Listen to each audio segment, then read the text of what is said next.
queue waiting to vote was on the driving range, warming up, sinking a few putts, ready to go low. Literally, and we didn't go low, but we got 18 holes in. We had got a few beers. We never do though, Stevie. We never do. No, we don't. We're not here to go low on the golf course. We're here to go high on the number of beers, and got some beers in. Had time to have some political chat around the golf course, and consolidate. And did those beers affect your ability to mark X in the ballot you intended to? No. We were all good there. We had to make sure we knew exactly what was going on. Although, to be honest, I think I was making my decisions as I got there. But I got it very right. You're using a tick, hey? You're meant to use the tick.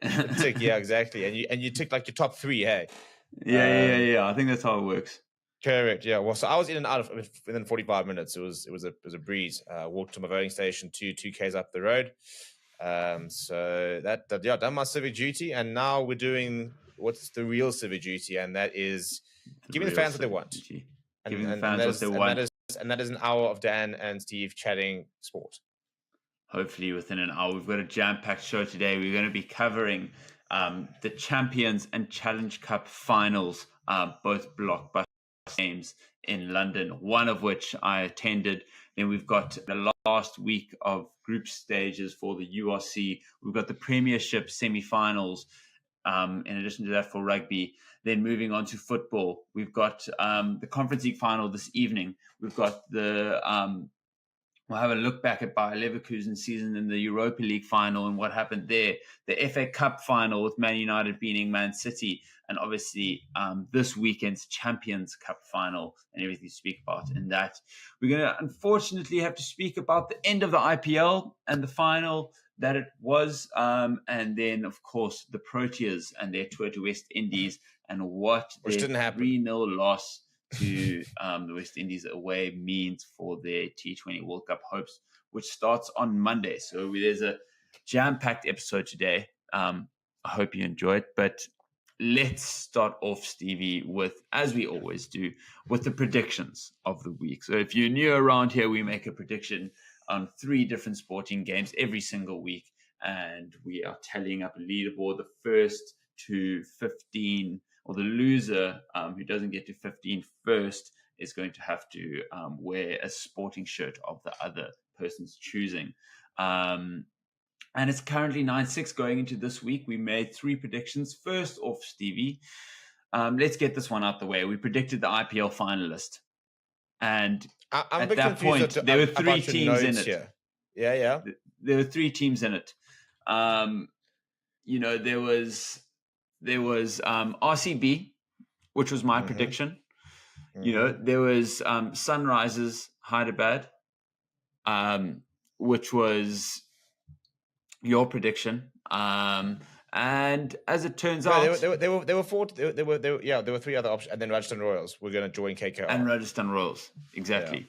Yeah. So fair play to you. I'll give that to you. Your prediction, you got it right. Albeit their horror performance in the final. Hey, we didn't say he was going to perform well in the final. We just said he was going to be 113 all out. I mean, you never seen anything like it, but we'll get into that a little bit soon. So a strong start. Then moving into the rugby, we had the Challenge Cup, which I happened to attend live. The Sharks ended up winning that game by 14 points, 22 points to 36 to the Sharks. Your prediction was Gloucester by 7. Mine was Gloucester by 5. By virtue of me being closer, still a bit, regular 19 points away. You'll take the win. I mean, this is so ridiculous, that we're both wrong. It's not about winning; it's just about not losing, Stevie. This is what you need to get to grips with this game. And I lost by less, which means I'm winning. Nonsense. So we draw it up 1-1, taking it into the Champions Cup final on Saturday, and that was a Toulouse win by 9 points, winning 22 points to 31. Stevie, once again, my prediction was Leinster by 5. Yours was Leinster by 7. The exact same margins. And look at us, getting both predictions wrong, but I haven't got a single prediction right, but coming out on top. This is nonsense. I don't make the rules. I just enforce them, bro. This is a bigger burglary than United winning the FA Cup and getting Europa League, dude. Come on. and criminal that we haven't had that as a part of the prediction show, alas. Yeah. Which I would have backed United. You would have gone with City and I would have won the weekend. I'm actually very upset about this. On a point of order, I'm taking this up with management. I need to have a chat with our producer. You think that's by chance, bro? You think that's by chance? But essentially, that takes it from a 9-6 to 9-7 game. The comeback is firmly on. If you've been here before, it was an 8-2, I believe, at a stage. So this is massive, and the race to 15 is well and truly on. Stevie, I look forward to looking at you in that Arsenal shirt. And I'm building a slow fan pace behind me here. But before we move any further, let's jump right into the rugby, and no better place to start than the Sharks' redemption story coming true for their season, them winning the Challenge Cup. Talk to me about it. As I said, as a United fan, I can basically, go through exactly what the Sharks have done, in that they have managed to salvage what should have been one of the most ridiculously bad seasons ever. And they did it in the most ridiculous fashion. I mean, we predicted a Gloucester victory, and those first 10 minutes, I sat there going, "Yep, this is kind of what I expected to see." And they didn't concede a point. The knee slide turned it all around. The knee slide, then that first scrum, and from that first scrum, I think that was the gauntlet thrown down. That was it. Phenomenal performance from the Sharks. I said it all week. I said, if they're going to win, it's going to take an 80-minute performance, and we haven't seen an 80-minute performance from the Sharks throughout the season. Maybe it was about a 75-minute performance. It was more. I was going to say that they did what South African teams do best and took points where they could, because Siya Masuku off the tee was just, I think he missed one kick on the day, but he was lethal. And they had scored, I think, 2 tries that had hurt Gloucester, but it was really just those penalties and particularly the scrum penalties that were just hurting them. And Masuku was just knocking them over. I mean, they were up by more than 2 converted tries and still got them for points. And it just extended and extended. It was finals rugby, wasn't it? It was just 100%. Every time you had an opportunity, just build the lead. And Gloucester, just every single time they made a mistake, were made to pay for it. And that's and it's so sapping to just watch that scoreboard get further and further away from you, even though you don't feel you're playing that badly. But you're just not in the game. Yeah, it was a weird game because Gloucester weren't out of it, actually. You mentioned they started very strong. And jeepers, I was fortunate enough to be at the game, and what a stadium it was in, an amazing atmosphere. I had to, not a Sharks fan by any means, but jeepers, I was a Sharks fan on Friday just because I was having to defend some of the Bokke boys against some of the Poms that were in the stands, as they would be, being it in London. But the Gloucester team just looked so strong off the gate. It was really a little bit worrying if you're a Sharks fan. It was one of those where, when they kept them out, it was just get away with this without conceding even more than 3. If you concede 3, even that's fine, because they were running wild in the beginning and in it for large portions of the game. But Sharks just capitalized out of nowhere. I mean, that Pepsi Buthelezi try. Oh, yeah, no, unreal. Scored it right in front of me. I mean, the dummy, the handoff, even just the pickup from the offload from Vincent Cox. Turn of pace, like that is absolutely quality, and he's putting his name right up there in terms of emerging South African loose forwards that are going to be in the mix in the next couple of years. And if he continues to put in performances like that, particularly on the biggest stage, there's no way that he'll continue to be ignored. Yeah, look, I think, for me, it was, again, big performance from big players. Springbok front row were unmatched. They won every single time was a scrum penalty, even with another massive game. The cream rises to the crop is what they always say. And in the finals, you need your big players to stand up. And I think that was what happened. I thought it was a very quiet game for a lot of the Sharks backline, but that pack stood so tall. There were some big moments. I mean, that one turnover from Vincent Tuka, absolutely clutch. Pepsi Buthelez's try. Gebrand Grobler I thought was really good as well. I mean, Tutuka's actually had an incredible second half to the season. Yeah. Considering this is his first season at the Sharks, like to join in a pretty, roller coaster season, to say the least. Second, I think. Second season for the Sharks. Is it his second season? Yeah, I was thinking. First season was very blighted by injury. Right. So he's really kind of stamped his mark, though. I mean, you look back at the try that won in the semi-final, that was all his offload that then got the ball down the wing to Mapimpi, who scored the try, another try scorer. But we got to speak about Masuku, not just his kicking, but his gameplay. 2 try assists. Ridiculous. Just he reminds me the temperament of Lukhanyo Am. Just looks like nothing worries him. Just resting heart rate of about 40. Just going about his business. Never rushed. Going about his business. Wearing the shoulder pads as per, getting it done. Yeah. The secret recipe that no one else is talking about. No one else has quite realized that this is actually the reason why Siya Masuku can just cook. He's secretly a hockey player and just hates playing rugby, but he's just talented, bro. He's there just because he needs to be. Yep. No, and genuinely, I think a very serious chance of being handed that Bok jersey for that Wales game if the right sort of teams, for example, and players aren't available. Because I think, why not? And I did a video that was released earlier on Fair Sports saying he's just got Springbok written all over him. And it's difficult because, you do maybe sometimes have to take a step back and this is his first season at this kind of level. He needs to play a lot more at this level. The Sharks have continued to be pretty poor at URC level, where he has picked up some really good performances as well. But, so obviously the consistency. But also Sharks were very bad in the first half of the season when he wasn't playing.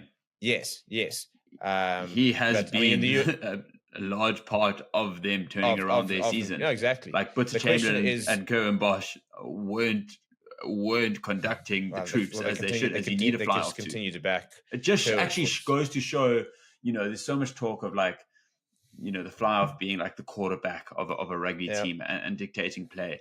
And, this is the best example kind of we have in recent history where you can just see what it means to have a conductor. Yeah, I think 2 players have completely changed their season. Him and the man of the match on Friday, Vincent Koch. Yeah, Vincent Koch. I mean, the man's kicking 50-22s. Yeah, and what can't he do? When your props kicking 50-22s, you got the rub of the green on the night. And the Sharks did, to be fair, there was a bit of criticism from Mathieu Reynal, but I think for the most part, they deserved everything they got. And they were dominant.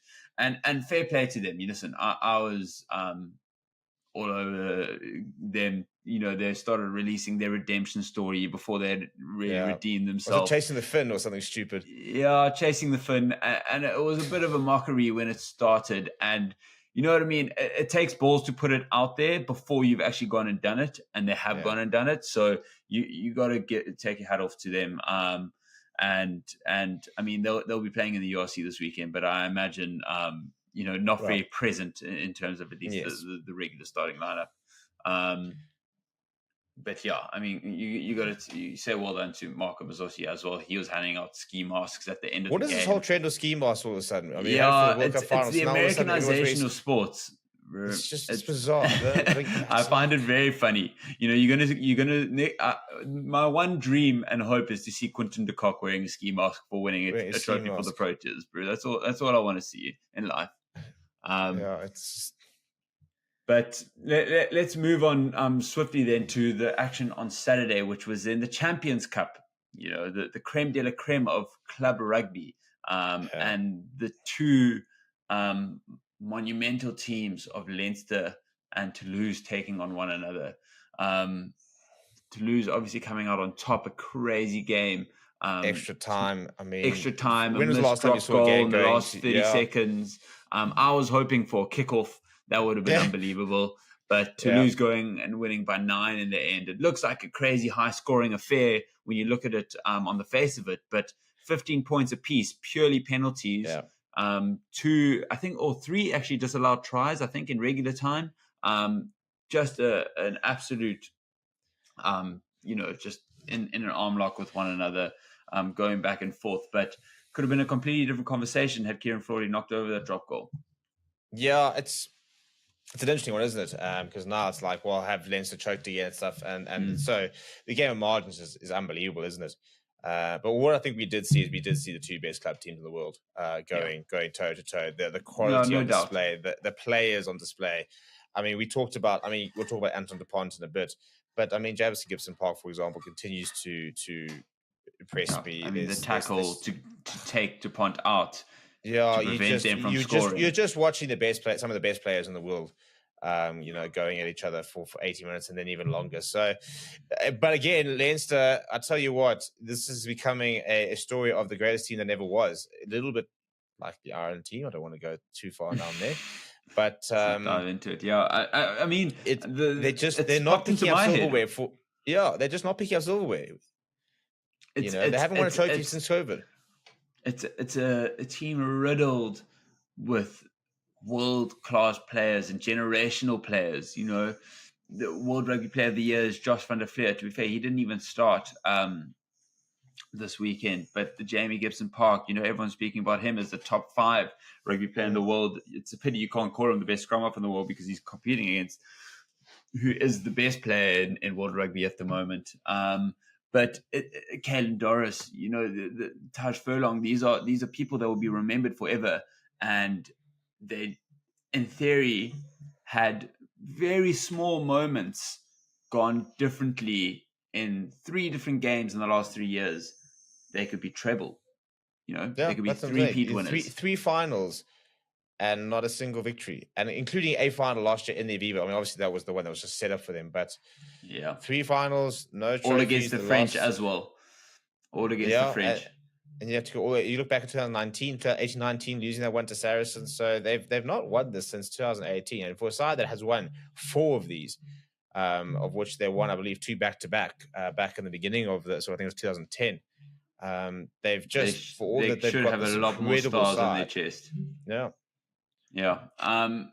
And what are we saying? So Jacques Nienaber sitting currently as a assistant coach / physio. He was there on the sidelines during the game. Promote him up to head coach, or just bring him back to the books, bro. Mission failed. Return home. Yeah, it was nice. It was a nice trend, Jacques. And next time, you can come. We'll just go learn everything about the whole Ireland team and come in. In the next. Just come coach for the Lions. Just come and sort them out. But and again, it's such a weird thing. People complaining. I saw your comments about how it's so unacceptable that he was running water and stuff like that. First of all, by the way, he's a qualified physio, so he can be a medic. He's not just putting on the bib. He is a qualified medical professional. Why is rugby so afraid of coaches coaching their players? Yeah, it boggles my mind. It absolutely boggles my mind. It's like, is this not going to make your product better? The product. Imagine. I want to see Steve Hansen and Rassie Erasmus on the field at the same time, maybe even shouting at each other. Exactly. While they're telling their scrum what they're going to do. You know what I mean? That's box office. I want to see the biggest personalities. If they're on the field, does that not make their product better? What are you prohibiting? They have a walkie-talkie that they're speaking to relay messages. Like, so what if they want to do that in person? Yeah. I mean, you look at like NFL. It's not tennis where there's a rule against coaching, which I also think is crazy, but that's a whole different discussion. It's just, I don't understand. Just let them coach. Like, why are we so fixated about and worried about coaches being so far away from the game and stuff like that? Just put a little technical area, let them stroll up and down. Again, I want to see, imagine back in the days and you had your, like Eddie Jones, versus like I'm trying to think of a good matchup here. Michael Checker versus Eddie Jones on a little touchline bust up. I mean, this is what we need, Exactly. Like, exchange some words. Yeah, Gatlin Rassie during the traditional Ash Lions series. Yeah, him and Gatlin. You know what I mean? Yeah. Let them argue. Like, and as you said, at the end of the day, it's like the product itself. It's going to be better. It's about the theatre. We want the theatre. Yeah. Like, try gatekeep. Coaches from coaching. It's like, what? We've lost our minds a little bit. But I mean, Stevie, the big topic discussion we need to get onto, and we've got to discuss the man himself who might become an Olympic champion. He will become an Olympian, barring some injury of sorts. But Antoine Dupont, I mean, let's just quickly cover his Heineken Champions Cup. Carries 125, ranked in the Champions Cup first. Offloads 21 first. Turnovers, scrum off, turnovers first. Meters made 594 second. Defenders beaten 25 third. Again, a scrum off. Defenders beating. What? Try scored fourth. I mean, the stats are ridiculous, and he is just everything that Toulouse needed to get over the line, and he's everything that World Rugby needs to get buy-in from the rest of the world into what this product can be, because he is an absolute freak of nature. Some people even discussing him as the greatest of all time. I'm interested to hear your thoughts on that. Well, my biggest thought about this is the fact that he's 27 years old. Still got potentially 2 World Cups left. Yeah, he's been playing for less than 10 years at this level. He made his French debut in 2017.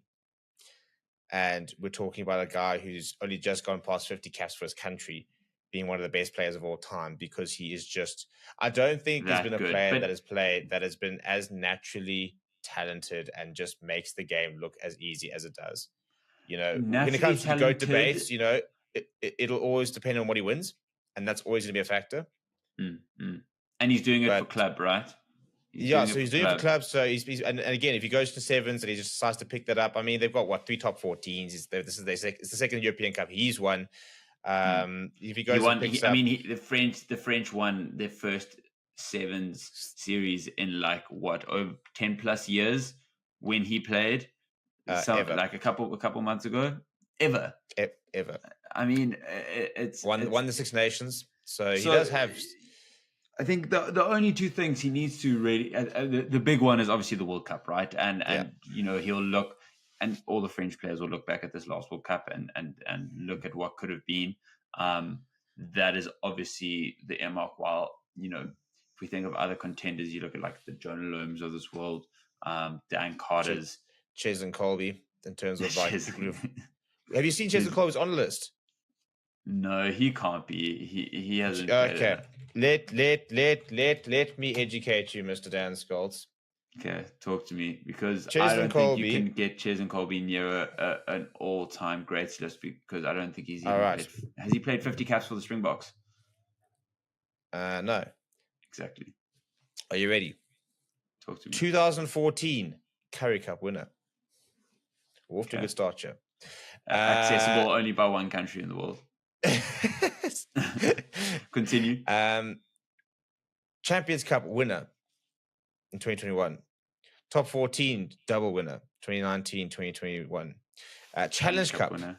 So that was a Toulouse. Then a Toulon Challenge Cup winner last year. For South Africa, he has won a Rugby Championship, 2 times World Cups, a British and Irish Lions series, the Qatar Airways Cup. It is listed over here. Not to mention an Olympic bronze medal. You lost me. Oh, that's true, actually. But I did forget about the bronze. Thank you. Yeah, before you... double World Cup winner and an Olympic medalist. Yeah. As well as a Champions Cup winner, as well as 2 domestic titles for France, as well as a Challenge Cup, and a British and Irish Lions series. I do think you look... when looking to the greatest of all times, you have to look at... game-defining and game-changing players, not just in their era, but over the course. And I do think Ches and Colby... No, I wouldn't put him in the GOAT debate. To be fair, had the path set. Actually, that was going to be a lie, because I was going to say he was going to be the one who broke the mold of the small rugby player breaking it in. But it wasn't actually him. It was Brenton Pulser, and it was Gio Aplon. They blazed the trail for Ches and Colby. And I'm not taking anything from Ches and Colby. I love Ches and Colby. Are you mad? But I don't think you can. I don't think you can compare him to the Dan Carters of no. But he is. I think he is officially one of, if not the most decorated rugby players ever. No, for sure. And there's that. You can have the most decorated and the best ever. That's different. Alas, we digress. We digress from the original argument. I think the point is, we're looking at a man in DuPont at the peak of his powers who's still got 8 years of rugby left in him. What can he do with those 8 years is essentially going to define whether he will be the greatest of all time, because he's well on his way as it stands, and there's really nothing holding him back from owning that title if he's able to win. He needs to win one World Cup. World Cup, and essentially that, I think that earns him that title. But there's a lot of rugby to happen between now and 2 World Cups from now. Yeah, what we're really telling you is that every chance you get to watch Antoine Dupont do it, because you're watching one of the best players to have ever touched a rugby ball. Literally, that is the main thing. And the point is, it's not even when he's touching the rugby ball; it's the game awareness. The fact that he's a number 9, a scrum half, and he's got the most turnovers in the biggest club rugby competition in the world is just ludicrous. He had an intercept from Dan Sheehan in the final, looked like he was off to the races, going to go score a try, managed to get tackled. Who was the person who turned the ball over to win his team back the penalty? DuPont, he was the person whose pass it was intercepted. So even when he makes a mistake, he comes out with a penalty. This is the type of guy that he is. You can't keep him out of the game. Yeah, it's just, and when he's on, it's just, you've got that extra 10% chance of winning. And speaking of winning teams, Stevie, we've got to touch on the Heineken, team of the week, apparently. And this, I believe, was released by, I almost get this right, just so they are accountable for this. This is released actually by the Champions Cup, and official database. Powered by Opta, I think, wasn't it? Opta Stats, team of the week. And you're thinking in a game where 15-15 at full time, Leinster have a goal to win it, could have gone on and won the game if they had knocked that over. There'll be a pretty even matchup. No, sir. 15 players out of 15 players. I'll go and walk you through every single one of the players, but just go look at the Toulouse team, because they won every single you don't need to. player. So team of the week goes to Toulouse. Yeah, literally. And I think it's a bit childish, to be honest. I thought it was a laugh. I thought they were bantering Leinster, which could have been quite funny, but they are being, by the looks of it, totally serious, which is hilarious. Yeah, and as if the Leinster fans haven't been kicked enough in the last weekend to really piss them off, and they decided to release that. So that's wild. It is wild. And DuPont picking up player of the season as per usual, really. So yeah, a bit of shithousery there from the Champions Cup, which draws an end to the Champions Cup. It's been an interesting season. But Dan, can we talk about the best league in the league that we all really care about? Because nobody cares about the Challenge Cup, nobody cares about the Champions Cup. It's all about the URC, and it's all about this weekend. And Stevie, it's my boys versus your boys. I'm sick of 1 week supporting the Sharks. I'm done. Even them winning wasn't enough to get me excited. It's the Lions versus the Stormers this weekend, folks, and it's the last group round of the URC, which defines who makes the playoffs, and by virtue of that, who makes the Champions Cup next season, which has now been reduced to a top 7, not a top 8, because of the Sharks winning the Challenge Cup, and them currently sitting in 13th in the URC, having won only 4 games. Crazy, winning in more games in a knockout competition than in a league competition. I mean, to think that they're going to probably, and I'm putting them down as a loss this weekend. They're going to win 4 out of 18 games in the URC, and they're going to play in the Champions Cup next season. Yeah, and blame Sia Masuku, bro. There's only one answer to it. Not happy. But Stevie, quickly give us essentially the games that everyone's got their eyes on. Is Benetton, Edinburgh, and Stormers Lion, because those are really the defining fixtures for who makes the top 8, and then we'll get on to who makes 1, 2, and 3 this coming. But let's start off with Benetton versus Edinburgh and Lions versus Stormers, and what are the chances of different teams making the playoffs here? Look, so I'll throw an Ulster there as well, because there is a chance that they could drop down. but they have qualified. So basically, the Stormers are through. You're happy if you're a Stormers player. You've got to the playoff, stuff like that. Edinburgh, Benetton, Lions all sit on 49 points, and 7, 8, and 9th. Now, 7 and 8 go into the playoffs. 7 is a Champions Cup spot. So if for Lions, your ideal situation is grabbing 7th place, qualifying for the playoffs, as well as securing a place in the Champions Cup for next season. For that to happen, they will need to win with a bonus point, ideally. Or else they'll need Edinburgh and Benetton to draw, in which case just a win will be enough for the Lions. But should they win with a bonus point and either Benetton or Edinburgh do not win with a bonus point, the Lions will finish 7th. The Lions will also finish 7th if Ulster do not finish, they can actually even go up to 6th. If Ulster do not pick up a point at all against Munster and they remain at 53 Which points. Which is highly possible because Munster will want to be protecting that top spot, potentially a home quarter, semi, and final for them. So that's going to be 2 full-strength teams. Correct. So that is an awesome opportunity. So basically what the Lions are going to do is the Lions have got to go out and win with a bonus point. That for me should be enough for them to get into at least the top 8 into playoffs, because Edinburgh and Benetton, one of them will drop points. So that's a bonus point win for the Lions guarantees them a spot. In fact, basically a win for the Lions really should guarantee them a spot in the next round. So a win for the Lions gets them into the top 8, and a bonus point win should get them or could possibly get them to 7th, which would then mean a Champions Cup. And that we should clarify that is because, Lions, Benetton, and Edinburgh are all sitting on 49 points. Yeah. But it does not go to points difference where the Lions are well ahead of Benetton and Edinburgh. It goes to games won, where the Lions have won 1 less than Benetton, 2 less than Edinburgh. Which is why if Ulster win, for example, if Ulster get a point, and Edinburgh and Benetton get a bonus point victory, for example, then they'll be and as well as the Lions, they'll be tied on points.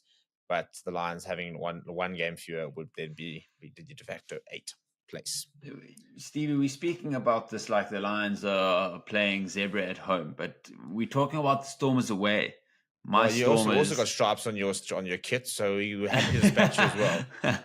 and all Stormers are really playing for is to cement their position in 5th, which, to be honest, isn't a lot, but it's to make sure that they don't slide down. But also, as we've mentioned previously in other episodes, there's been a bit of a break. A week away from URC, you're going to go into the knockout soon. You actually want to have. And welcome to Favorite Rugby on Favorite Sport, Game 2 for the South African derbies today, and we are in Durban. It is the Sharks taking on the Bulls, and the kickoff is in just a few minutes' time. And I'm a very nervous Lions supporter because I got to wait and see what happens with some of the URC results later, because the Lions currently sit in 8th place on the URC log. And should Ospreys win with a bonus point, they will then go 10 wins, and they will then go 8th. As long as Cardiff restrict them from not getting that bonus point or win, then the Lions will be through and they'll finish 8th and they'll go to the playoffs. So they have snuck in there for now, but we wait and see. Now, this game, what is the importance of this game? Well, the Bulls currently sit in 4th place. Munster still to play later. A win for the Bulls puts them at 65 points. They will go level with Leinster. They'll need to win by more than 10, I think. In fact, no, I think they're fine. More than 10. They have to win by more than 10 to go ahead of Leinster on points difference. A bonus point victory for the Bulls would guarantee them at least 2nd place, depending on what happens with the Munster result later. Munster taking on Ulster. And Ulster, to be fair, not much for them to play for. I suppose they can go to 6th. They can technically...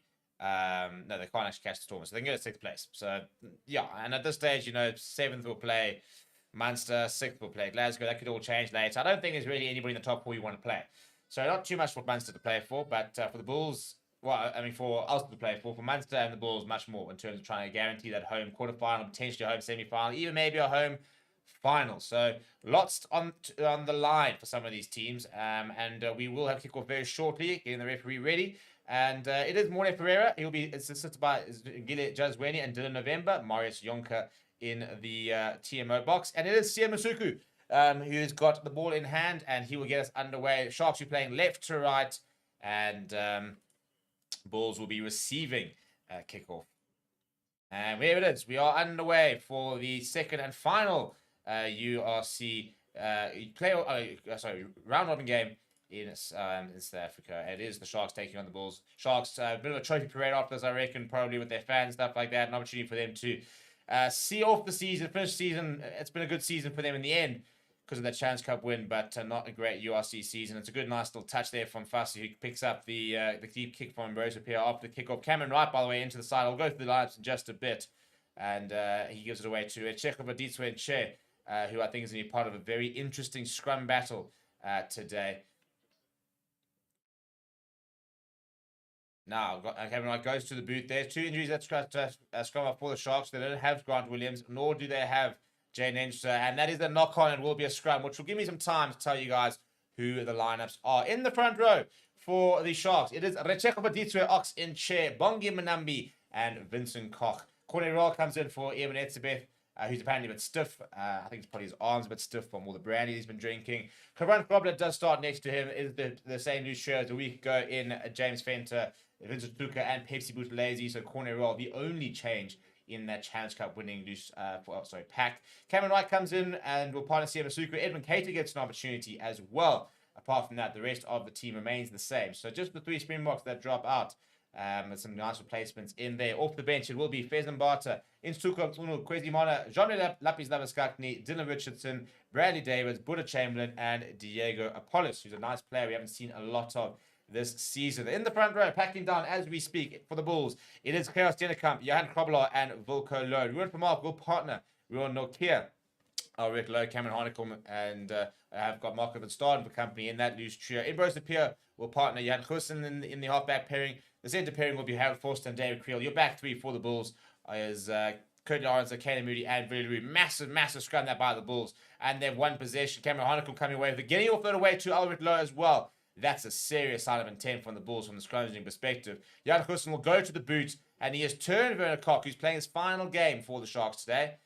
Looking for options. Eventually goes to Upland Fassi, who will go to that left boot of his, looking for touch, and he will find it as well. Decent exit there. Off the bench for the Bulls, there will be Akafanamova, Sapira Tanzima, Francois Kropper, Renard Ludwig, Nizam Clark, Keane Johannes, Chris Smith, and Sebastian de Klerk. So those are your lines for today. Who are you supporting? What is the chat here? Are we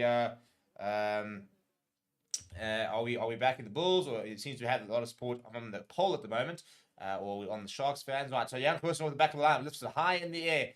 He's got a couple of chases in the form of, it looks like that is Cameron Harnicum. Werner Koch doing very well to get away from him, but he's held up by Harold Forster, who is, I think, lucky not to be pinged for not rolling. First carry for Vincent Koch, Mr. Superman, and he bounces off David Creel, eventually brought down. Creel has a go, but it is a penalty for the Sharks for not rolling away. Going to some of the comments earlier, Mark saying Sharks supporter, but I hope the Bulls win this one. Francois Jacobs saying Sharks are in a building phase and change of play style. Next year will be better. Well, from a URC point of view, can only get better. Timothy Peterson saying, what channel is the rugby? This is on 211. It is on the rugby channel. And Baz saying, Sharks will play their best to knock the Bulls out of second place. A bit of spite there. We're saying that there's a bit of spite from the Sharks' perspective.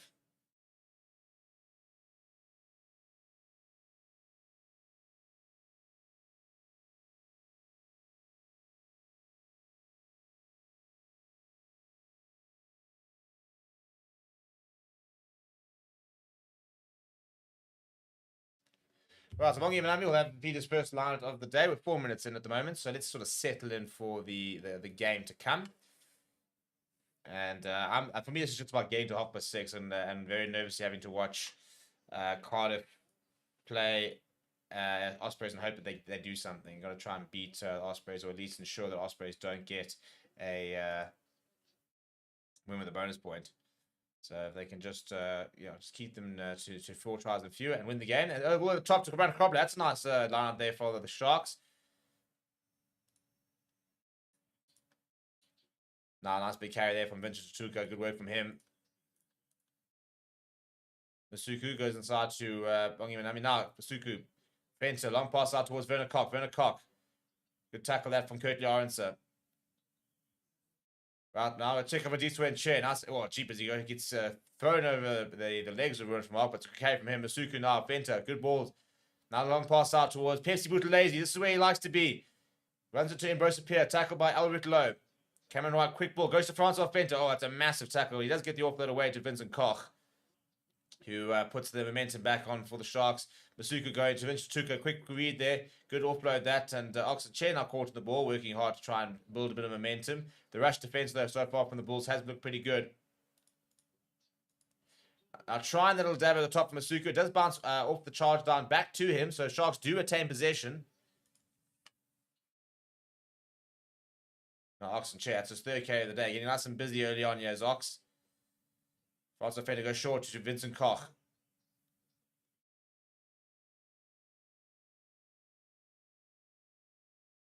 Now, not too many options there. Up pretty fast, he says, let's take a line out. So he just stabs it through this left boot. And he finds touch inside the Bulls 22.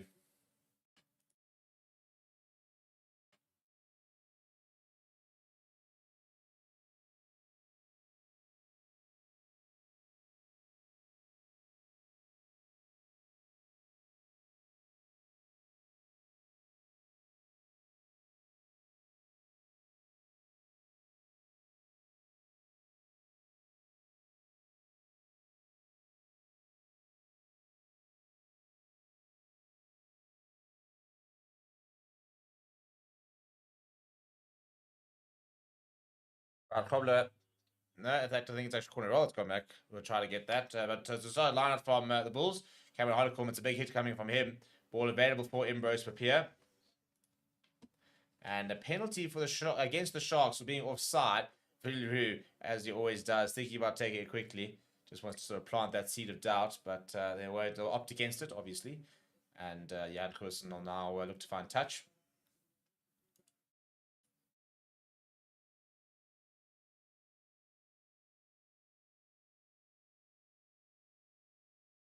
Well, he's tried to get every last bit of that as Jan Goosen, and he's kicked it dead.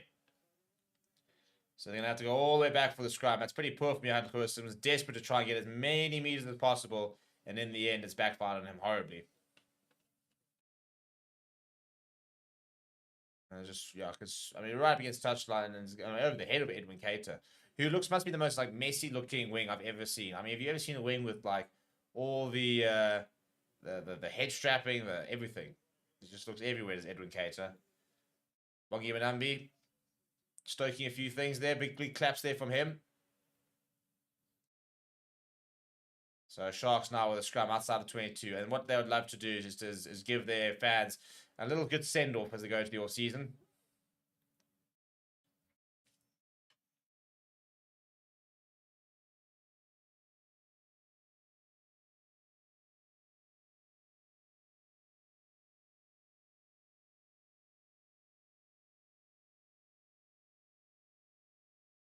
That's a nice carry. Well, I was going to say it was a nice carry until he literally just dropped the ball. It was almost a nice carry.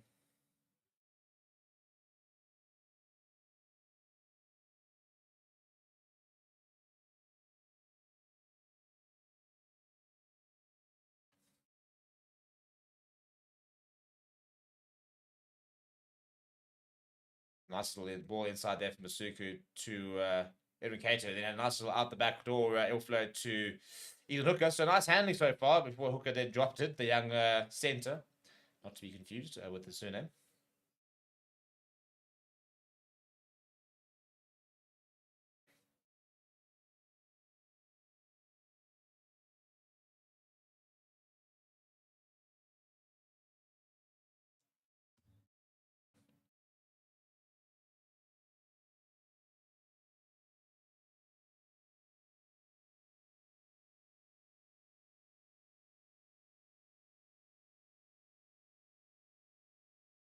Right, now there's an elbow on the ground there, but no penalty. Robespierre goes to Villaroo. And Villaroo looking for a deep clearance down the throat of April Fassi. Right, now what can the weekend special cook up? Tries to get back inside. It's a good tackle from Muran Nokia, the Bulls captain, and Albert Lowe, who often captains the Bulls. Now Vincent Koch runs into Gerard Steenekamp. Now good ends this, and April Fassi bouncing off the tackle of Currie Arendse. Pick up a go almost straight through there from Vincent Tuka Arendse, up for the challenge though. Vertical looking to up the ante. Masuku. Fenter. Hands. James Fenter this time now. Big tackle on him, but up he goes. He's had a really solid season as James Fenter for someone who's maybe a bit of a smaller name. Oxen Chair pops it to Masuku. Hooker goes to Apple Varsity. Good hands. Varsity decides to hang on. What a tackle that is. He's been dumped by Currie Lawrence. That's quite disrespectful, actually, by Currie. But still on the front foot here are the Sharks. Cameron Wright looking for options. Goes to Francois Fenter. Still down the ground, actually, with Apple Varsity. Pick up and go, yeah. Options. Yes, but Lazy is hammered into touch.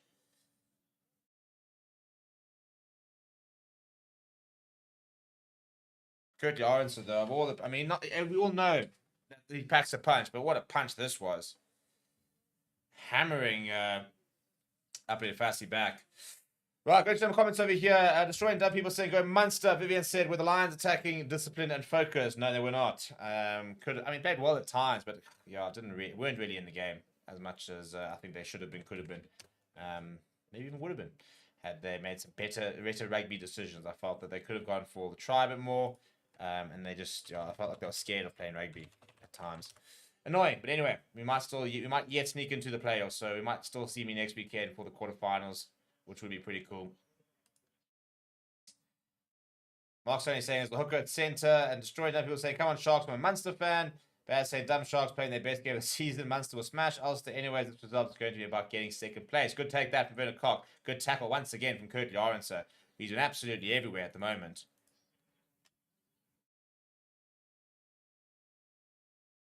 Cameron Wright goes to Garant Krobler. Good tackle that from the Bulls.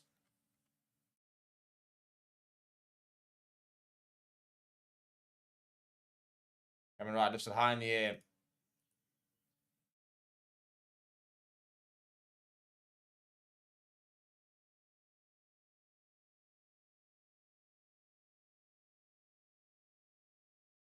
Right, now up in a Fassi, bit of space here. Pops up to Francois Fenter. Ball available for Cameron Wright, and then a penalty. Markov started couldn't resist having a bit of a go. So it's a penalty for the Bulls.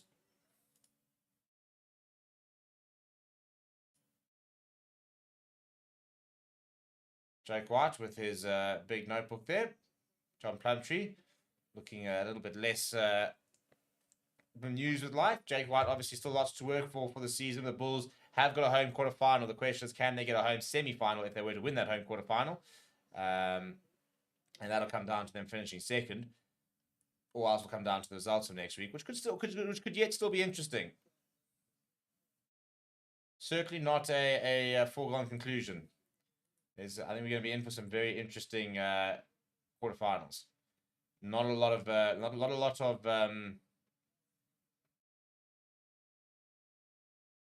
for me, I don't think there's a massive gap between all the teams in the URC at the moment. I think it's quite close. So as it stands, Leinster would play Lions, Glasgow would play Ulster, Munster would play Benetton, and Stormers would play Bulls at home. If Bulls were to win this game, then they go, or with a bonus point, they go up to second. So yeah, they actually got to first with Munster to come. Now Masuku now from the penalty has sliced that, going to the right-hand side actually. One of the few misses we've seen from Sia Masuku this season. Villiru now returns the ball back towards the Sharks half, and that's a good touch by from him. Up fast, he thought about taking it quickly, and decides he wants to try and signal exactly where that ball went out. So it's Sharks now just inside the half. Not a great kick from Sia Masuku, uncharacteristic from him. He's been incredible off the tee so far this season.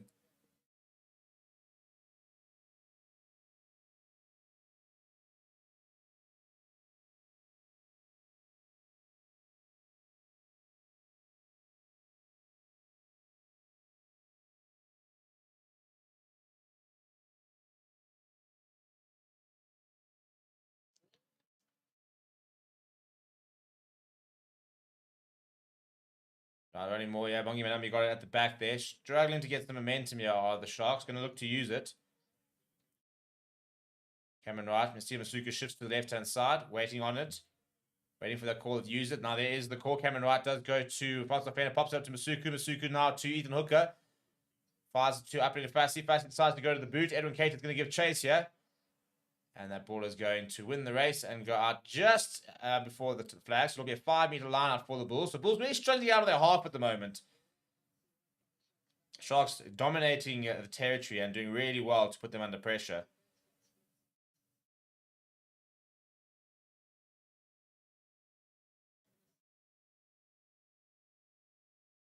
Long run out, and that's almost been terrible. Oh no, Steelcup, what are you doing?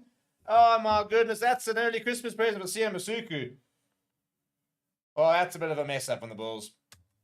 That's about the only way I can put it. That's not a good look. Poor Kira Steelcup has popped that back up and into the hands of Sia Masuku, who's gone, thank you very much, and popped it over. Interesting lineup to go to, and then it's a meg from Cameron Harnicorn, actually. A little nutmeg there. And then a horror moment from Gerard Steenekamp. And Sia Masuku couldn't believe his luck, really. Well, that was absolutely bizarre. That's his first try for Sia Masuku. That's interesting. He's got more than enough points to his name. And that is his first try.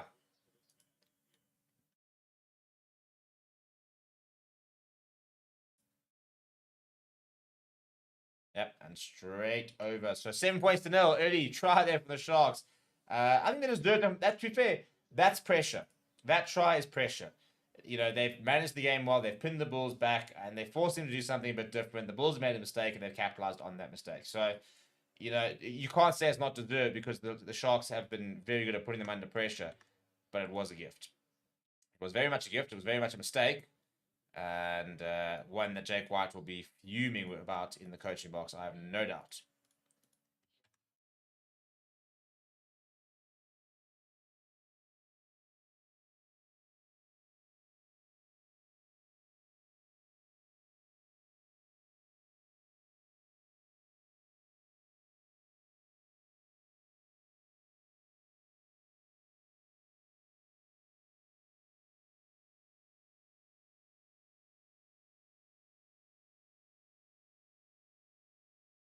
Going for the more here are the Bulls.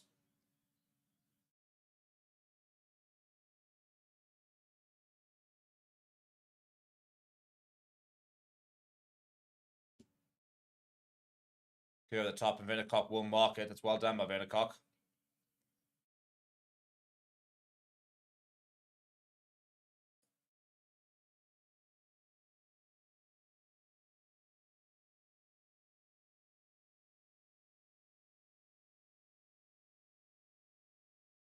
Varsity goes long from the mark, and Cameron Harnicorn's that will have a bit of steam.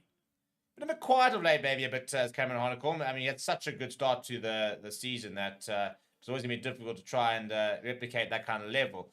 But he's been a lot better than the last few games and looking to try and make a big contribution today.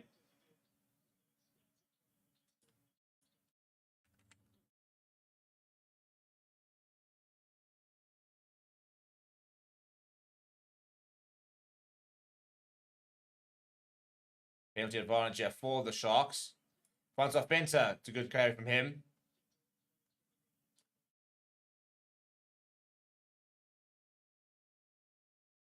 Bit of space on the right hand side. You have Vincent Tuka now. He carries well. And it's another good tackle from Currie Arons. So he's been absolutely everywhere as the prolific little wing. And now knock on from the Sharks. That's good. That's good work though. Looking pretty solid here are the Sharks on attack.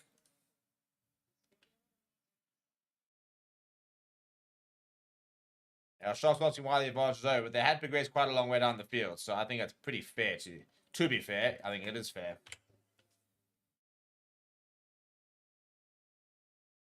And Linton Tuka, well, he's one of my favorite players. He has been on the channel a couple of times. Starting to look a bit more like the Vincent Tuka we saw at the Lions. So very, very good to see that he is finding form at the right time as well. You know, settled in, I think, now a bit more comfortable. His brother is joining him, and he'll be giving him a lot of competition later. And welcome, Jacobus, who is the latest member of the Fair Sports Superfan Club. So big thank you to Jacobus. Welcome to the members club there. Mark Sony reckons the Bulls are choking, destroying. None people say I'm a Sharks fan until Munster played that I'm a Munster fan. Vivian saying just go with the flow. Christine still doesn't understand how copyright law works. and destroying nothing. He says, how are Sharks playing for Europe? Well, they're not. They're playing in Europe next season. They've already got Champions Cup rugby next season because they have won the Challenge Cup.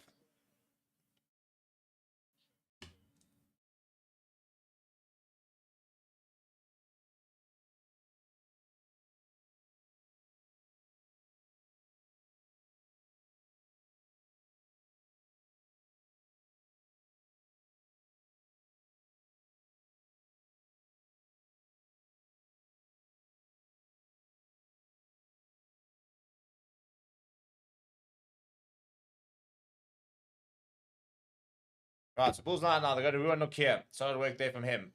On the halfway line on the left-hand side here. Johan Krobler waiting for you to get that ball back from him.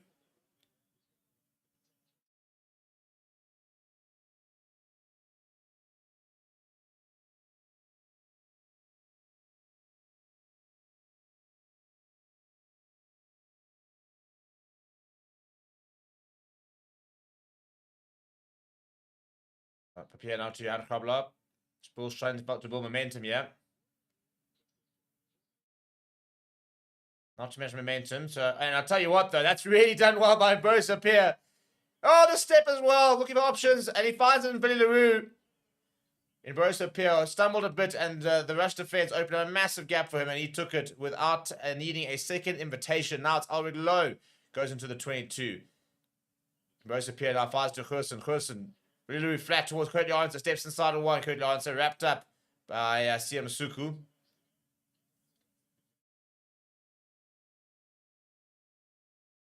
Now Volko Low doing, oh, cheaper, that's a nice big carry. Oh, dear.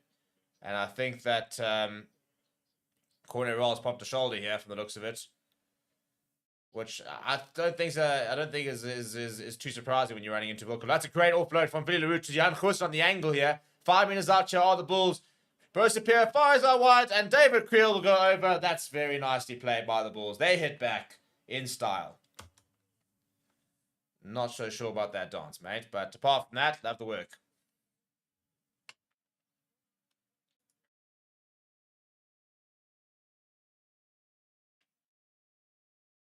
And that, yeah, the everything there, I think, in that try was really impressive. The continuity, the support play, Brosa Pierre's initial break was very good. Champagne rugby from the Bulls. Sharks lapping a little bit over eager in that initial defensive break, which opened the gap for Brosa Pierre. But you're still going to try and take your chances, and the Bulls remain patient. Did very, very well there.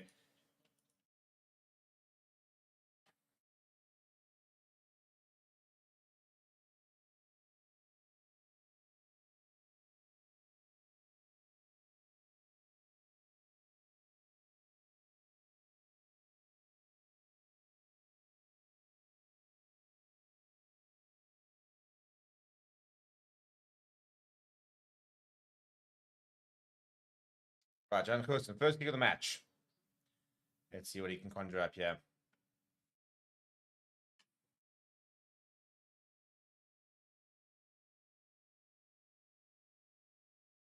And he can't add the extra, so Sharks will remain in the lead here.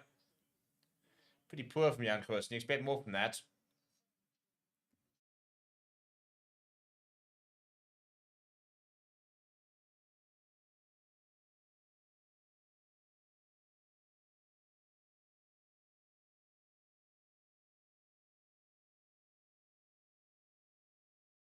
All right, the restart now on the right-hand side. Ruan Nokia goes up and receives it well.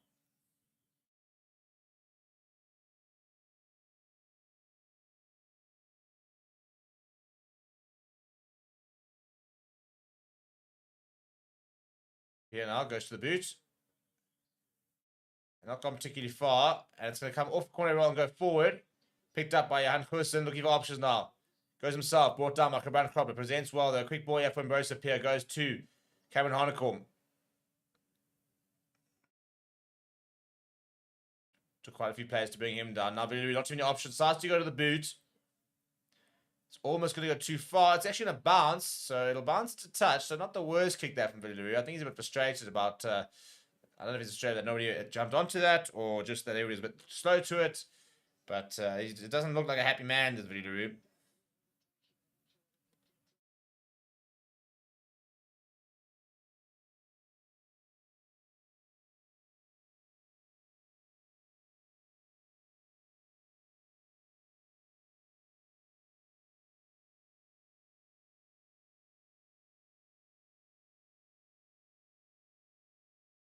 Bulls have responded well, though, to that Sharks try. Very much seem to be now building momentum. And they've lost the line up there, have the Sharks. And Marco Verstappen has run into the back of Ambrose Pierre. It's accidental offside. It will be a scrum. And Ambrose Pierre, that can't have been too lacquer for him to have Marco Verstappen running into the back of him. Be a bit frustrated with that, I think.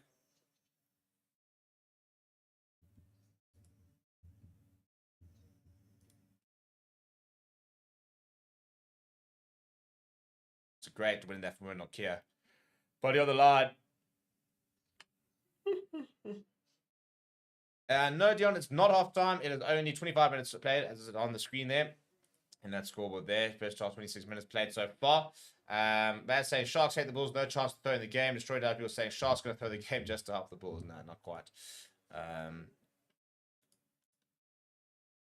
So in terms of how the URC table currently looks, a lot of teams have played. So you've still got Manchester to play. After this, they play against Ulster, Ospreys against Cardiff, and then you've got Scarlets taking on Dragons to close the weekend off. I think the Munster game is the late game tonight, if I'm not mistaken. I think that starts at 8:30, 6:15. I take it all back. So I think the late game then must be the Scarlets game. No, that's currently happening at the moment. So is there no late game tonight? The last game starts at 6:30. Oh, cool. Well, everything stopped for the Champions League finals night. You're a footy fan? Right, so scrum, yeah. Cameron Wright goes to the left-hand side, and Masuku is going to do a bit of a show and go with Francois Fenter. Ethan Hooker goes himself. Now Masuku pops it up too, but up in fast. Good hands. Edwin Cage's got a bit of space. Good tackle that from Ambrose Papier. And then a knock-on from James Fenter. So it'll be another scrum. Yeah, a couple of mistakes creeping into the Sharks game here.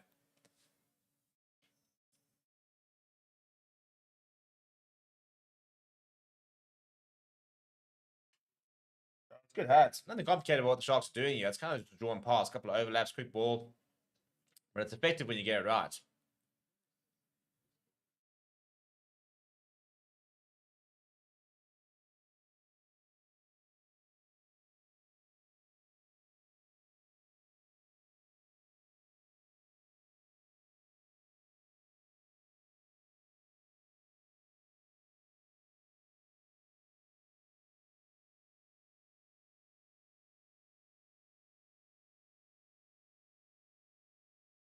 Right, so far possession, 60% for the Sharks, and they've got 67% territory. So they're dominating those kind of stats, the Sharks. At the moment, the scoreboard not quite reflecting it.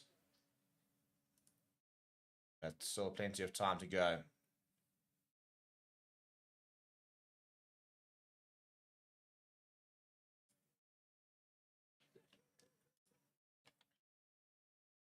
Right, since that first scrum when the Bulls were so dominant, they haven't had quite the same success, but this is looking a bit more positive. Yep, they've now definitely got the shove on them. They do have the penalty advantage. Bongi Manambi's pleading with the referee about something. Harold Forster goes himself, gets in between Simasuku and Francois Fenn. A quick ball, showing go from Ambrose Pierre. Then fires it to Jan Goosen, who tries that out the backdoor pass. Villaroo runs onto it. Oh, it's actually, I thought it was forward. Never mind, Villaroo, long pass out to Currie answer. Does he have the pace? Comes back inside. Currie answer. It's a great tackle there. I think it's Ethan Hooker. Bulls inside the 22, though.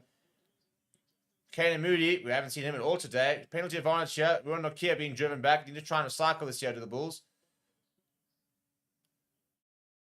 And eventually the penalty does come.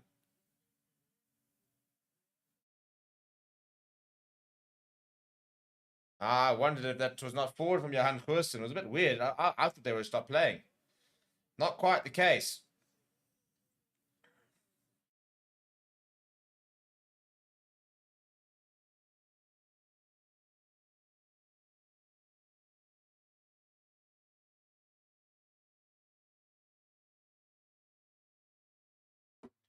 Right, Johan Goosen with the ball in hand. We're going to go to the corner here. Who am I supporting? I don't really know, actually. I don't really care, to be perfectly honest. Yeah, I mean, maybe that sounds a bit simplistic to say I don't care, but I don't. I mean, the Bulls, I think it'd be good for them to get a home semi-final, so I think it's probably quite important. Nice for the Sharks to give their home fans a nice sort of send-off, really, for the season.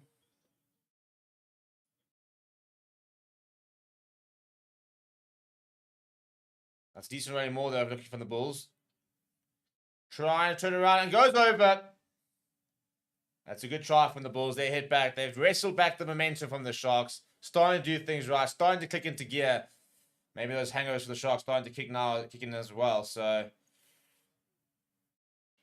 that's a good try from the Bulls. They weren't on it for the first 10 minutes. They're slowly getting themselves back into this game. And that's a really good set piece move. Well, it's not even a move, it's a good set piece from the Bulls.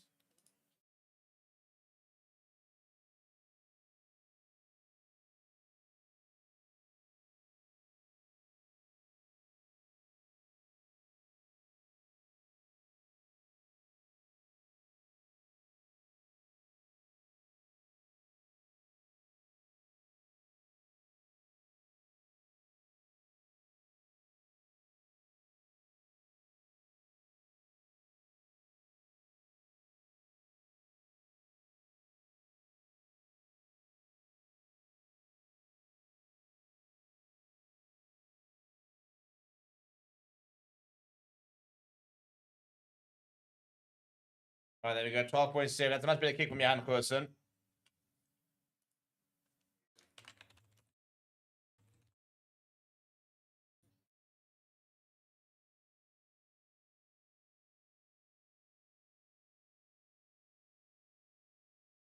All right, so Siamasuku will get us back underway. This is high in the air on the right-hand side. Vernicock will give chase. Trying to snap it back, but it's well taken by Bruno Kier. Good tackle then came from James Fenter. Into the final 10 minutes of the first half.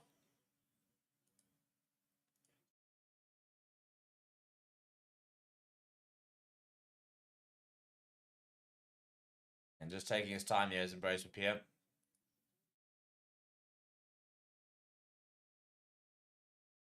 Currie Lawrence after this. That's a great tackle. He's hammered Varsity once again. And a penalty as well from the Sharks. So it's frustrating from Currie Lawrence, who after hammering Varsity has been caught not running away. Smiling on Varsity's face, but I think Currie Lawrence knows he's kind of got it. He's had his number. He's hit him twice now.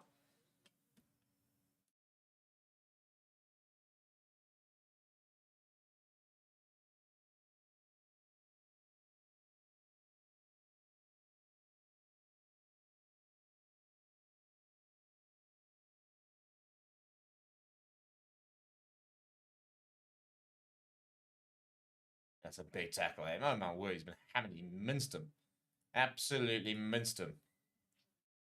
Right, so not going for the points here. I mean, why would the Sharks go for the points, really? They're here to provide some entertainment. So when they first took that first 3 points, it doesn't make sense to me.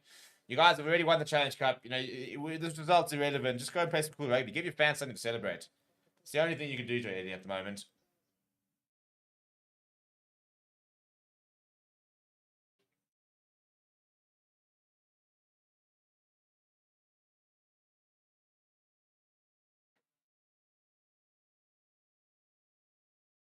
Good work there from Cabran Cobbler. Because we're already more now. Sort of a bit of a two can play this game kind of vibe from the Sharks. And it is going to go down. Ball is available though. Penalty advantage, Cameron Wright. I was about to say, I mean, that gap was so big from Johan Goosen. Throws it around right side. Masuku. And it's Kane Moody throws it towards Villiers, who's actually throwing it straight to Edwin Cater. If it wasn't for the whistle, this could have been a very interesting moment. But the whistle has gone. We're going to go back for the penalty. Absolute chaos out there. Sharks fans fuming because he was actually over with Edwin Cater. But the whistle had gone a while before then.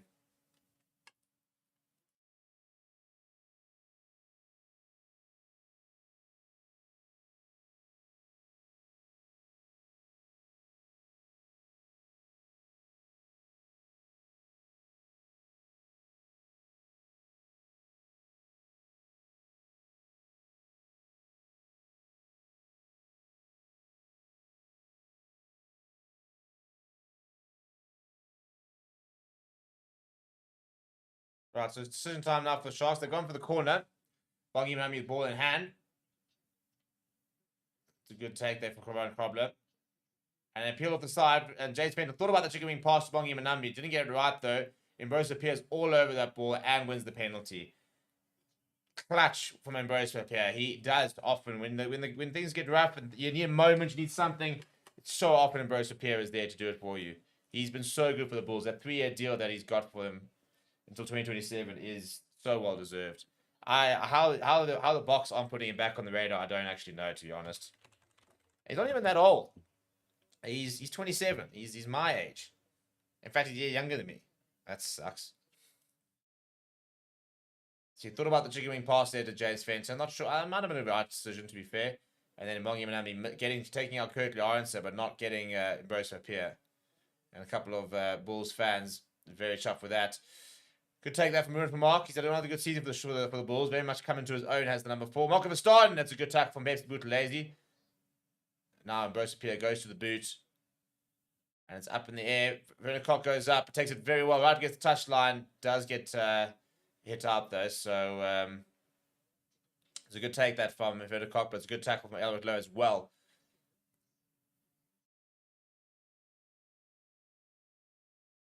Right, last 5 minutes of the first half. 12 points to 7 is how it currently remains. Bulls wrestling that momentum back early on, but now the Sharks responded quite nicely and have kept the Bulls firmly inside their own half since that second try. Krobler with ball in hand. Goes to Ruan Nokia. It's a good take. Pops it down to both here. Not a particularly great pop down. Currie Lawrence now is going to go around himself. Slightly isolated, but ball is available for Papier. I think he's going to go to the boot here. No, he's going to pop it to Gerard Steenekamp.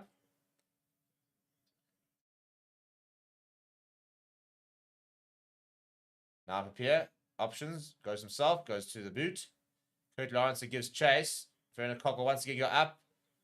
And this time he does very well to brush away the tackle of Currie Lawrence. Gets back up, makes a few yards. Cameron Wright fires it out to Krobler. Pass to Masuku. Masuku to Francois Fenter. Ethan Hooker. Somebody needs to straighten. Ethan Hooker decides to run to his opposite number. Gets away from Creel. Gets brought down by Forster. On the left-hand side, Cameron Wright now back inside. Masuku goes to Krobler.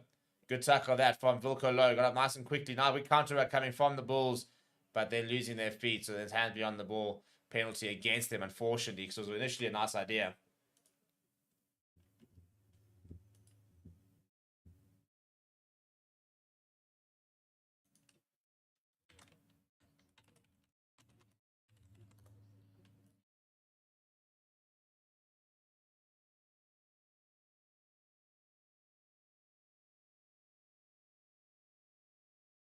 I mean, of all players to get up quickly, you wouldn't expect it to be Gerard Steenekamp there, but it was a good work from him.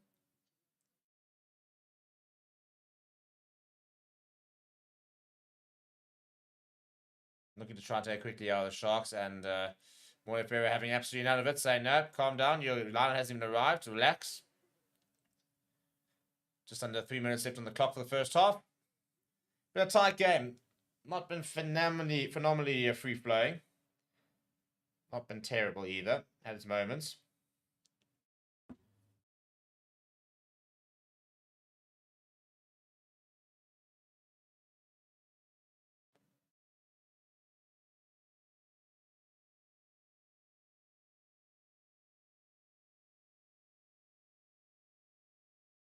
That's a bit of a messy line, and it's come away to Cameron Harnecombe, who's put it to the boot. Nice idea. He's pinned the Sharks back about 30 meters. Good skills there from the big number 8. So Mongi Manambi laughing about that line. It was pretty terrible. So they can laugh because they got away with it. But it wasn't good at all from the Sharks. They're getting the call completely wrong. As it stands at the moment, the Lions, there we go, at 8th place. Bulls are currently standing, will be in 2nd place. They'd be behind Leinster by virtue of points difference. They need to win by more than 10 if they were to overtake Leinster on points difference. A bonus point victory will put them into 2nd. We'll actually put them into 1st, depending what happens with that Munster game, which kicks off at 6:15. Edwin Cater finding with space, brought down by Albert Lowe. Presents well. Cameron Wright, quick ball to Masuku. Masuku goes short to James Fenter. Fenter bounces off Jan Corson, has another go. Deceptively strong is the number 6. Masuku, little chip over the top. Corson goes up and comes away, I think, backwards off the Sharks. Now David Creel kicks him behind. Currie Lawrence says after this, as in CM Masuku. Masuku should win the race, but he's going to be under a lot of pressure. Oh no, he's completely overrun it. Currie Lawrence, now they're going to be able to try and bundle him. Oh, tell you what, ball back inside. David Creel can't quite hold on to it. Now Bootalazy comes away with it. It's all happening. It's all happening. Knock on advantage. Francois Fenter goes to Krobler. Roll goes to Upland Fassi. Now they need to shift. Kick ahead from Upland Fassi. Nobody home at the moment. Jan Corson trying to get back. Fassi giving chase. Goes to the boot. Down the throat of Sia Masuku. Masuku's got options. Looking towards where the options are. Running towards a bit of support. Now going into that cross kick towards Werner Koch.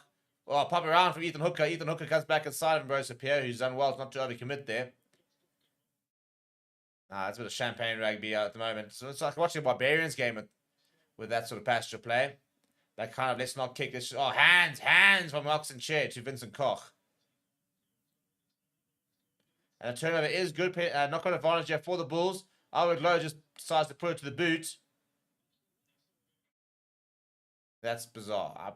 I think that might be the worst thing I've ever seen a flank do. Albert Lowe with absolutely nothing on, knock-on advantage, just drops it onto the boot, and he's completely hammered it into touch. It'll be a scrum back where he was. I don't know if they're actually going to give the scrum back to the Bulls, or if it's going to be a shark scrum. Currie, by the way, is down, nursing what seems to be a bit of a shoulder stinger, hopefully, and hopefully nothing too serious. We do have a very big Ireland series coming up.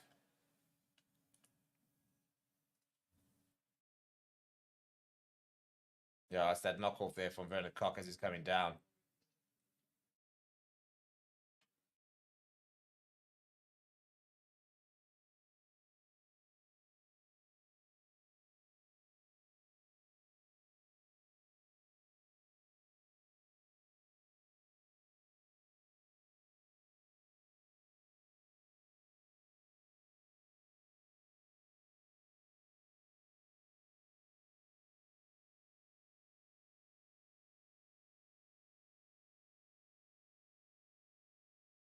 Right, so the clock has gone red.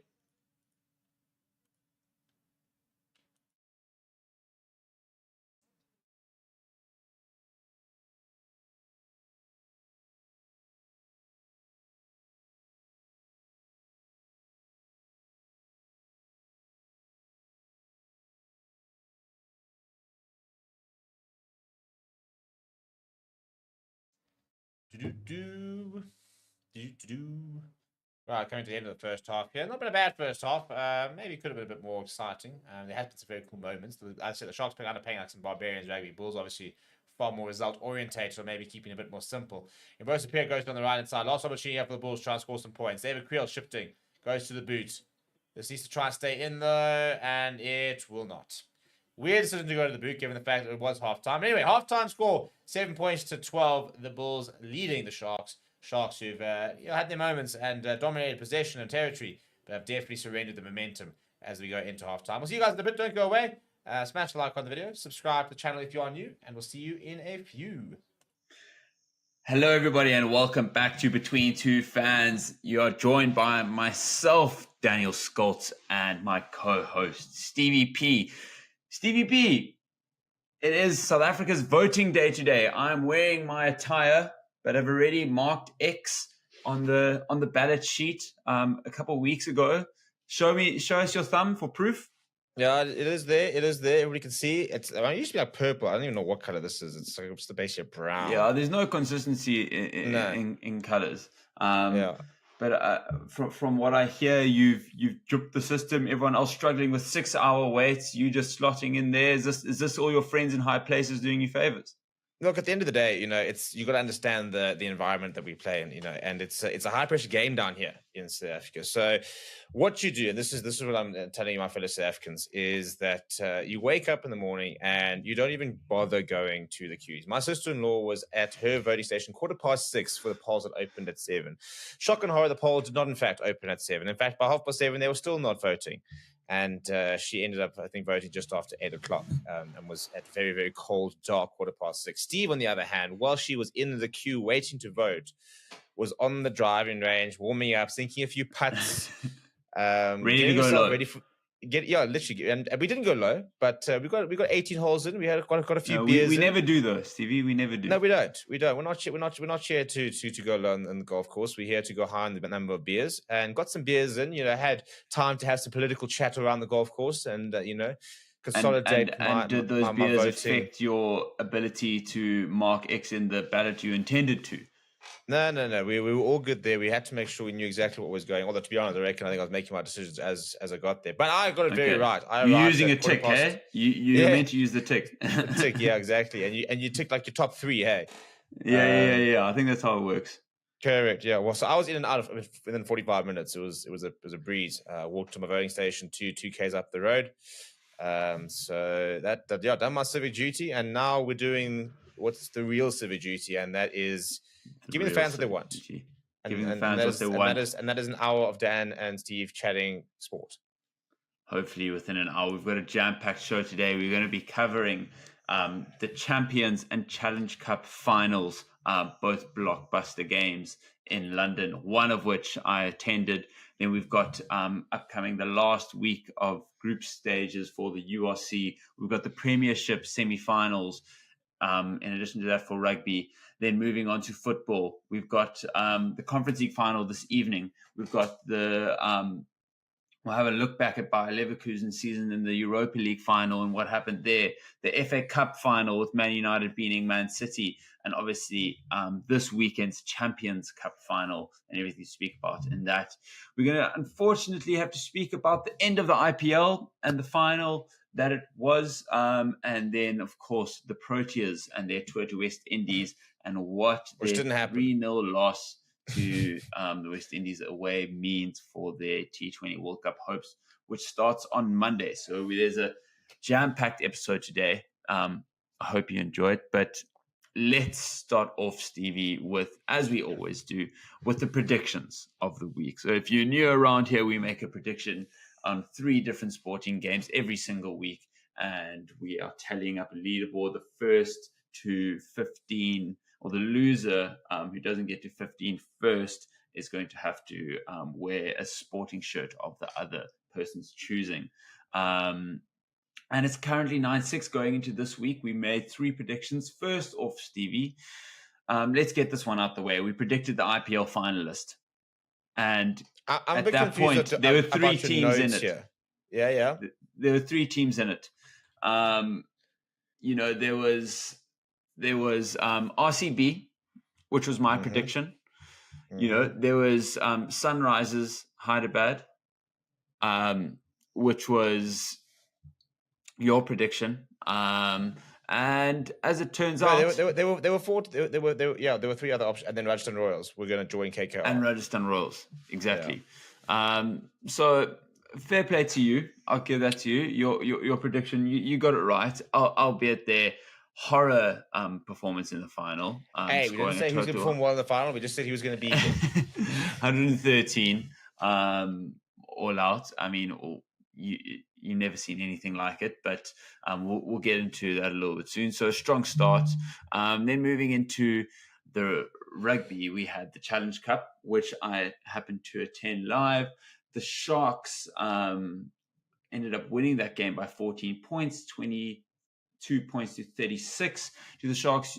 Your prediction was Gloucester by 7. Mine was Gloucester by 5, by virtue of me being closer. Still a bit, regular 19 points away. You'll take the win. I mean, this is so ridiculous, that we're both wrong. It's not about winning. It's just about not losing, Stevie. This is what you need to get to grips with this game. And I lost by less, which means I'm winning. So we draw it up 1-1, taking it into the Champions Cup final on Saturday. And that was a Toulouse win by 9 points, winning 22 points to 31. Stevie, once again, my prediction was Leinster by 5. Yours was Leinster by 7. The exact same margins. And look at us, getting both predictions wrong, but I haven't got a single prediction right, but coming out on top. This is nonsense. I don't make the rules. I just enforce them, bro. This is a bigger burglary than United winning the FA Cup and getting Europa League, dude. Come on. and criminal that we haven't had that as a part of the predictions show, alas. Yeah. Which I would have backed United. You would have gone with City, and I would have won the weekend. I'm actually very upset about this. On a point of order, I'm taking this up with management. I need to have a chat with our producer. You think that's by chance, bro? You think that's by chance? But essentially, that takes it from a 9-6 to 9-7 game. The comeback is firmly on. If you've been here before, it was an 8-2, I believe, at a stage. So this is massive, and the race to 15 is well and truly on. Stevie, I look forward to looking at you in that Arsenal shirt. And I'm building a slow fan pace behind me here. But before we move any further, let's jump right into the rugby, and no better place to start than the Sharks' redemption story coming true for their season, them winning the Challenge Cup. Talk to me about it. As I said, as a United fan, I can basically, go through exactly what the Sharks have done, in that they have managed to salvage what should have been one of the most ridiculously bad seasons ever. And they did it in the most ridiculous fashion. I mean, we predicted a Gloucester victory, and those first 10 minutes, I sat there going, "Yep, this is kind of what I expected to see." And they didn't concede a point. The Irvin knee slide turned it all the around. knee slide, then that first scrum, and from that first scrum, I think that was the gauntlet thrown down. That was it. Phenomenal performance from the Sharks. I said it all week. I said, if they're going to win, it's going to take an 80-minute performance, and we haven't seen an 80-minute performance from the Sharks throughout the season. Maybe it was about a 75-minute performance. They didn't it was more. I was going to say that they did what South African teams do best and took points where they could, because Sia Masuku off the tee was just, I think he missed one kick on the day, but he was lethal. And they had scored, I think, 2 tries that had hurt Gloucester, but it was really just those penalties and particularly the scrum penalties that were just hurting them. And Masuku was just knocking them over. I mean, they were up by more than 2 converted tries and still going for points. And it just extended and extended. It was finals rugby, wasn't it? It was just 100%. Every time you had an opportunity, just build the lead. And Gloucester, just every single time they made a mistake, were made to pay for it. And that's and it's so sapping to just watch that scoreboard get further and further away from you, even though you don't feel you're playing that badly. But you're just not in the game. Yeah, it was a weird game because Gloucester weren't out of it, actually. You mentioned they started very strong. And cheapers, I was fortunate enough to be at the game, and what a stadium it was in, an amazing atmosphere. I had to, not a Sharks fan by any means, but cheapers, I was a Sharks fan on Friday just because I was having to defend some of the Bokke boys against some of the Poms that were in the stands, as they would be, being it in London. But the Gloucester team just looked so strong off the gate. It was really a little bit worrying if you're a Sharks fan. It was one of those where, when they kept them out, it was just get away with this without conceding even more than 3. If you concede 3, even that's fine, because they were running wild in the beginning and in it for large portions of the game. But Sharks just capitalized out of nowhere. I mean, that Pepsi Buthelezi try. Oh, unreal. Scored it right in front of me. I mean, the dummy, the handoff, even just the pickup from the offload from Vincent Cox. Turn of pace, like that is absolutely quality, and he's putting his name right up there in terms of emerging South African loose forwards that are going to be in the mix in the next couple of years. And if he continues to put in performances like that, particularly on the biggest stage, there's no way that he'll continue to be ignored. Yeah, look, I think, for me, it was, again, big performance from big players. Springbok front row were unmatched. They won every single time was a scrum penalty, even with another massive game. The cream rises to the crop is what they always say. And in the finals, you need your big players to stand up. And I think that was what happened. I thought it was a very quiet game for a lot of the Sharks backline, but that pack stood so tall. There were some big moments. I mean, that one turnover from Vincent Tuka, absolutely clutch. Pepsi Buthelez's try. Gebrand Grobler I thought was really good as well. I mean, Tutuka's actually had an incredible second half to the season. Yeah. Considering this is his first season at the Sharks, like to join in a pretty, roller coaster season, to say the least. Second season for the Sharks. Is it his second season? Yeah, I was thinking. First season was very blighted by injury. Right. So he's really kind of stamped his mark, though. I mean, you look back at the try that won in the semi-final, that was all his offload that then got the ball down the wing to Mapimpi, who scored the try, another try scorer. But we got to speak about Masuku, not just his kicking, but his gameplay. 2 tries. I mean, ridiculous. Just he reminds me the temperament of Lukhanyo Am. Just looks like nothing worries him. Just resting heart rate of about 40. Just going about his business. Never rushed. Yeah, going about his business.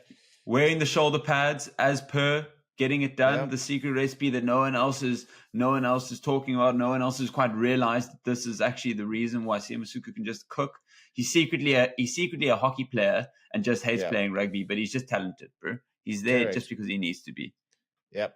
No, and genuinely, I think a very serious chance of being handed that that box jersey for that Wales game if the right sort of teams, for example, and players aren't available. Because I think, why not? And I did a video that was released earlier on Fair Sports saying he's just got Springbok written all over.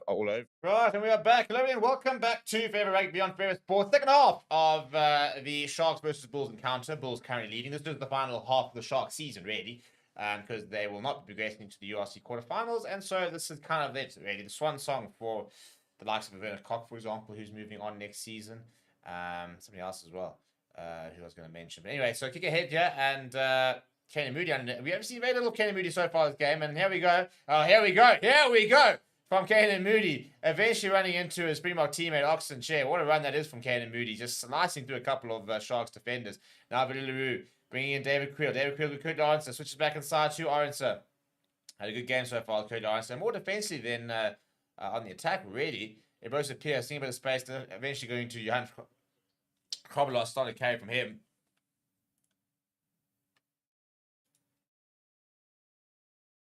Fun starting now, bashing it up.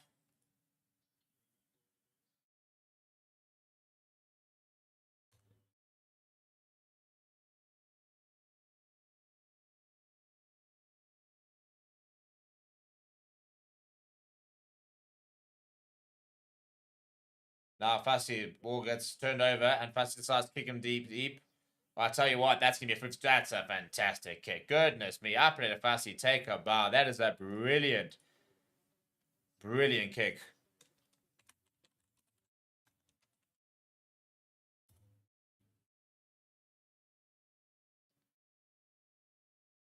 Right, so it looks like that's going to be the end of Currie Lawrence, who has been struggling so far this game. So some of the comments over here, Tian saying this should be one of the easier games for the Bulls in the URC. Yeah, I think we've got a Sharks side, which is full of confidence, kind of just playing with a vibe at the moment.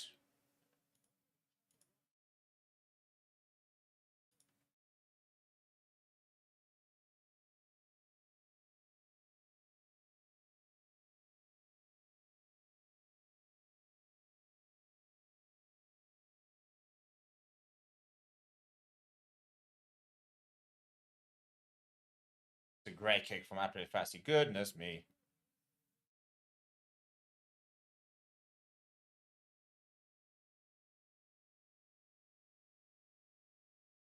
Well, he's been trying to get himself back into that Springbok mix as Apple Fassi. He's had a lot that he's had to work on. He is looking a lot better this season. I just think, I think that, probably maybe not now, but I think if he keeps playing against next season, I think it'll be hard to leave out.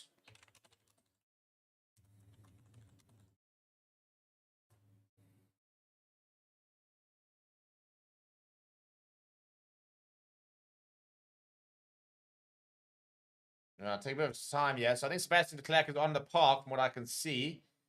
And it looks like Marco Verstaat's also going to lead the park, so Nizam Carr will come on.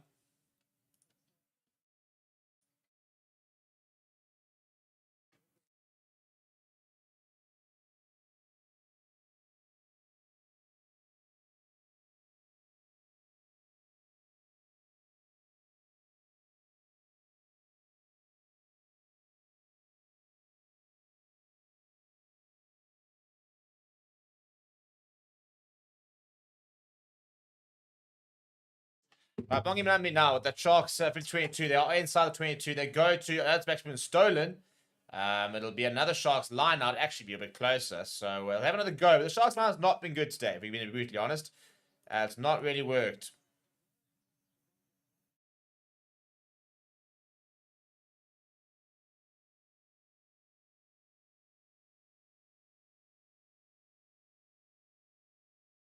The Lekker man reckons Bulls are going to win 24 points to 80. It's a much better line. Vince Tuka goes up and takes it well. Now, can the Sharks repeat the Bulls running more, which results in a try in the first half?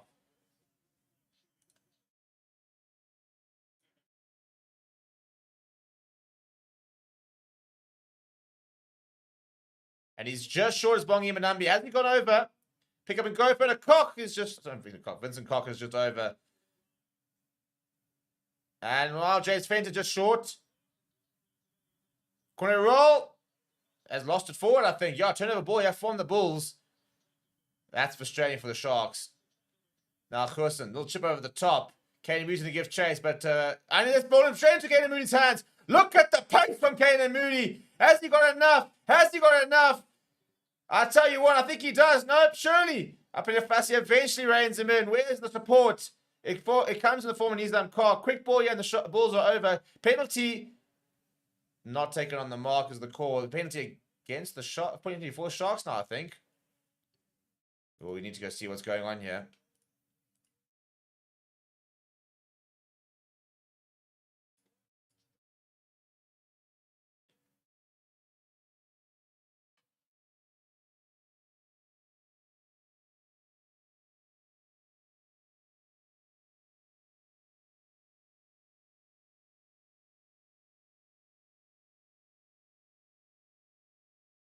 All right, let's see. I don't actually know what the decision here is. So, I mean, this trip over the top. Talk about the bounce to the ball. Bounce away from everybody. Straight into the hands of Kanan Moody. Great take from him as well.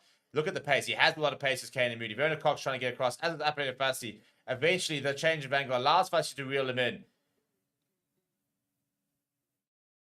Santuka also busting a gut to get back.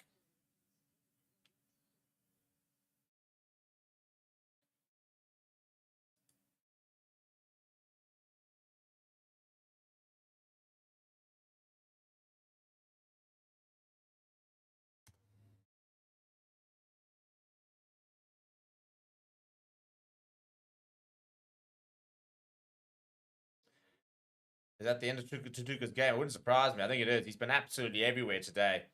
And you can see by the end of that run, he was absolutely finished. Right, so it is the Bulls' penalty. They've gone into the corner. Now they've got Ronnie Moore going.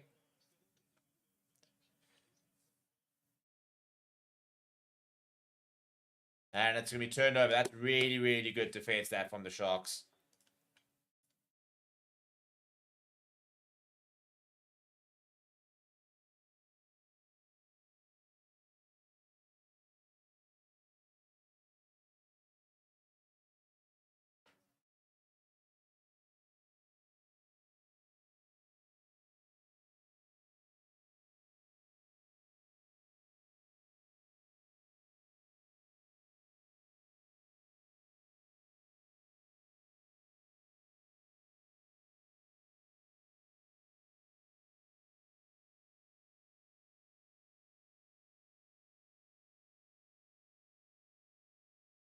I'll give Nambi now a season treatment. Get him off. Get him off. Get him off. Every single time I see a Springbok player going down, I'm like, no. It's not mix around here, guys.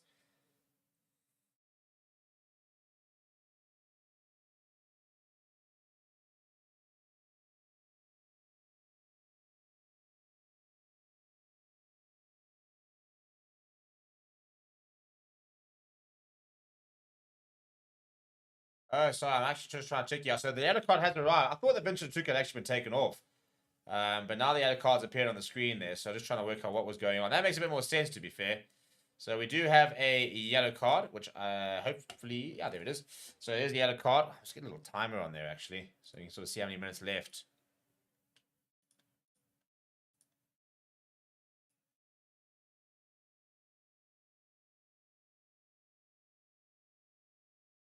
Right, so Gerard Stinnekup has gone off, and Spima Tanzima has come onto the park. So a couple of changes there. Bulls down, Sharks down to 14 men. So 10 minutes in the sin bin for Vincent Stuka.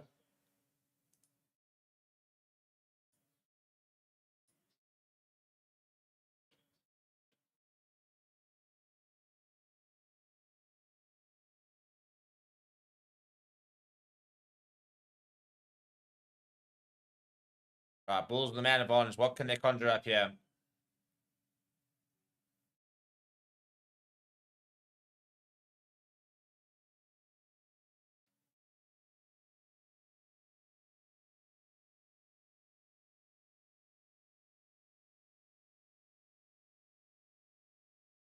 Francois Fento almost runs over Rose Pierre. Good work this from the Sharks. Now Vincent Koch.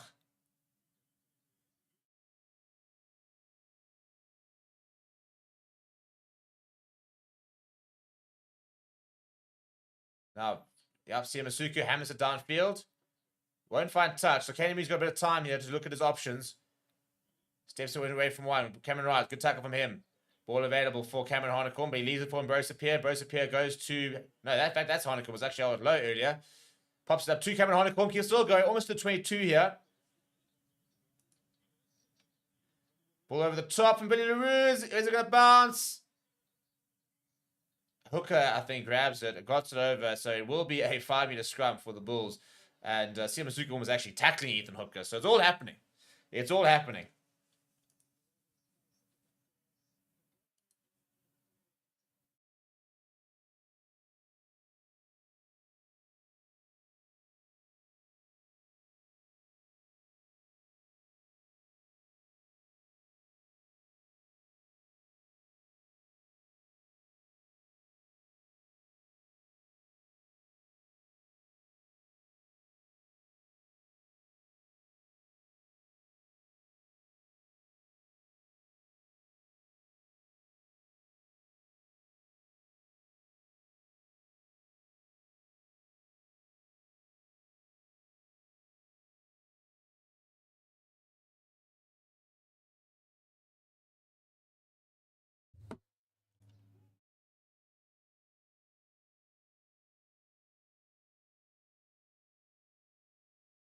Right, big scrum here from the Bulls here. It's a huge scrum. They are a man down on the Sharks and they're paying the price.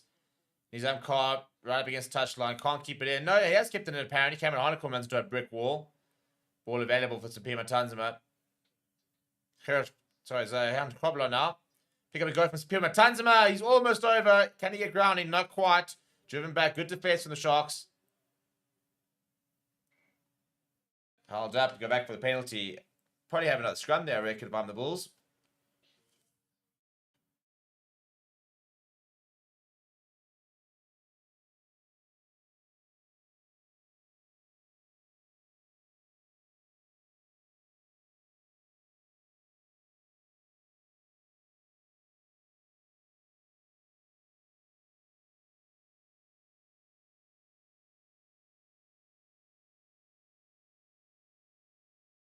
Right, so 7 points to 12. Leckerman now apparently changing the scoreline because we haven't had any points so far in this first 10 minutes.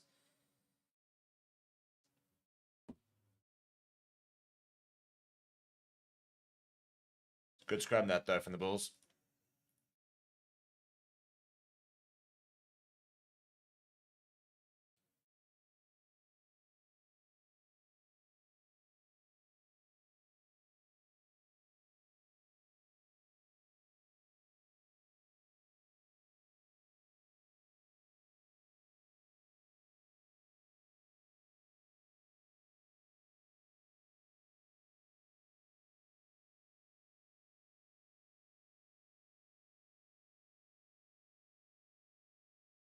And Bose appeared on the right-hand side.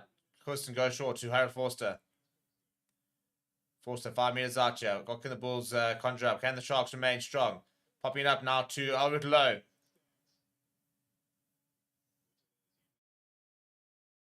Cornercorn's left it behind. Turnover ball. Let's see if Matisse and Chase come away with it. And then corner roll fumbles on the ground. Double knock on. Will be a scrum for the Sharks. Great defense that.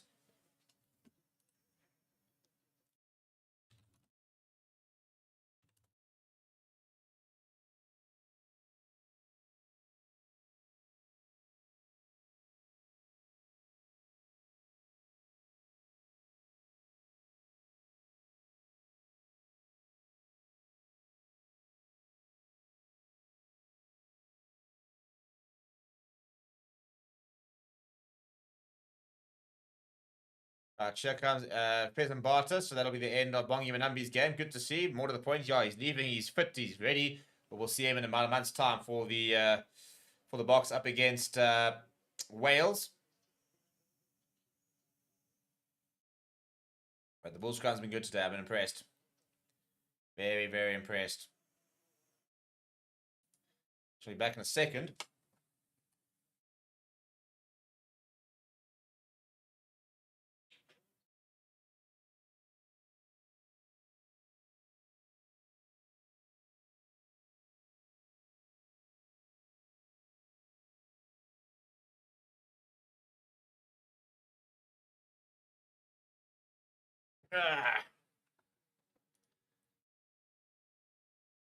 I think Apilogomedi is injured. I haven't seen a official communication about him, but I assume he's injured. I don't see why he wouldn't be.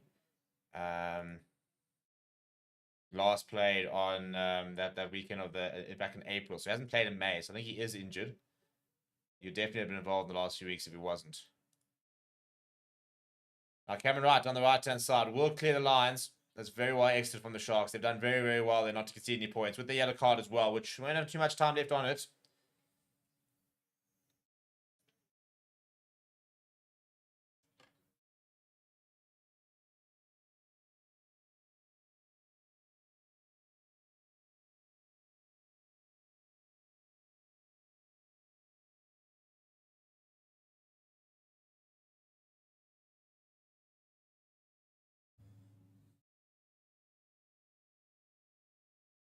Good step there from Spearman Tanzima. Now on the left-hand side. Ulrich Low this time.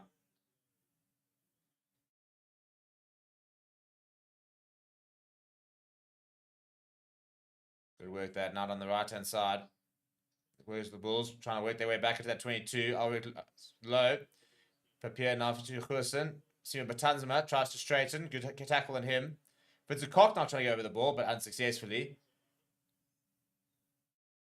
Now Villaroo, that's a nice little pass on the angle to Kane Moody. Kane Moody switching it to Hanekom. He steps back inside, loses the ball in contact. Not the first time. Had a couple of handling errors as Cameron Hanekom. Not having his best day today.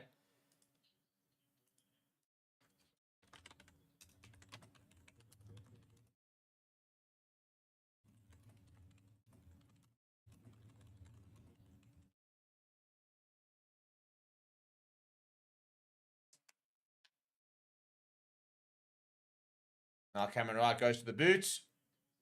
That's a nice clearance. Very, very nice clearance. Yeah, it's a good clearance there. He's actually played well today, is Cameron Wright. Struggled for game time. Hasn't been his best this season in terms of being able to get game time. Look, when you're behind Jaden Anderson and Grant Williams, you're not surprised. But he's played well today. A bit of a reminder of what he can do. Jack Crow saying Sharks are the most consistent fly half. Came out to saying, yes, why they're not used Cornell Smith yet in the back line. Bad saying total joke from the Bulls. Currie, Jack Crow say record Sharks should steal this one. And saying why they not use that prop from Sharks. They bought Kuta and Tunu, the two brothers in one place for Sharks. I actually think they are related, actually, how you said that. But yeah, it's a good point. Kuta and Tunu hasn't played for the Bulls really yet. To be fair, we do see when the Bulls have these signs, it sometimes takes a while before they start to get game time. Bulls need to get a bit of a move on here. It's been 12 minutes. There's still plenty of time. And only need 2 more tries to get that bonus point. But a couple of mistakes are creeping into the game.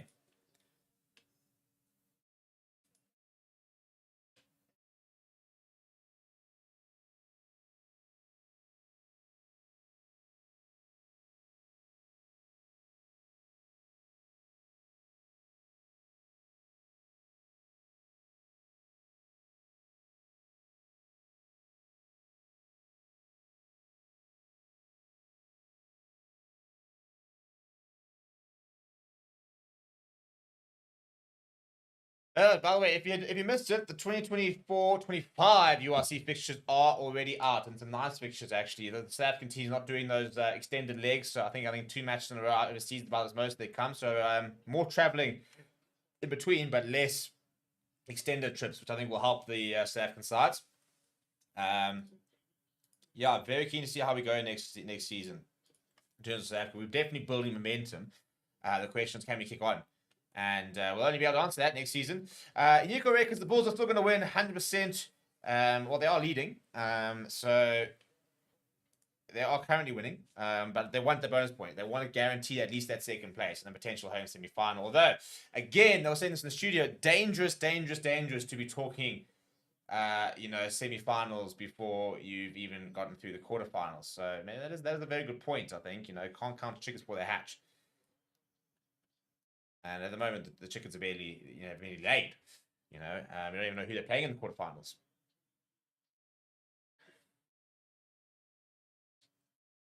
Right, so after a bit of a break, Vincent Tuka getting ready to come back on the park. We will have resume with a shark scrum, left-hand side, just inside Bulls territory. Full right width of the field to work with. Cameron Wright will feed. Siamasuku there looking for options. Edwin Cater packing down in the flank, so we will not be going down the blind side. Well, they might, but they'll just won't have a wing as an option if they do. Right, skips Siamasuku, straight to Francois Venter. He runs into Janchus. A nice solo carry that from Francois Venter. Cameron Wright, show and go. Gonna be a tough season next season for Francois Venter with Andre Estesen arriving.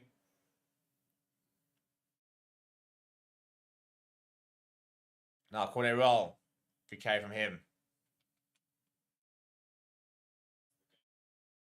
Oxen chair fires it out to Masuku, skips it to Fassi. It's a good tackle on Fassi. Didn't really have much intent. He's been driven backwards. Francois Venter, show and go himself. Now Masuku goes to the boot. And that's a terrible kick from Siamasuku. So it's gone straight into touch. So it'll be a line out. And I think they should be able to get Vincent Tuka back on the park.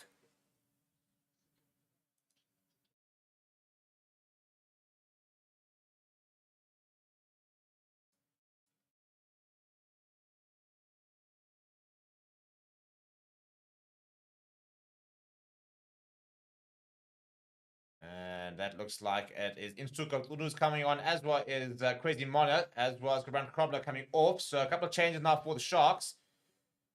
We haven't seen a lot of Crazy Mona recently. It's going to take him. So Vincent Tuka is back on the park, so we can get rid of that yellow card.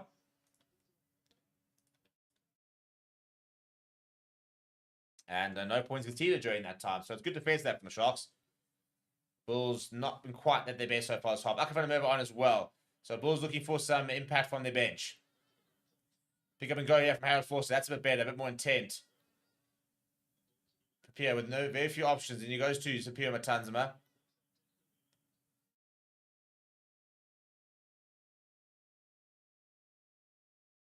That's a long pass out towards Sebastian de Klerk, who's got plenty of pace. Shows him to the outside and tries to go to the boot. And Siamasuku, sorry, I believe Fassi puts his boot in front. But showing a little bit of his pace to Sebastian de Klerk. He's been a very good signing, almost unexpectedly good from so far this season.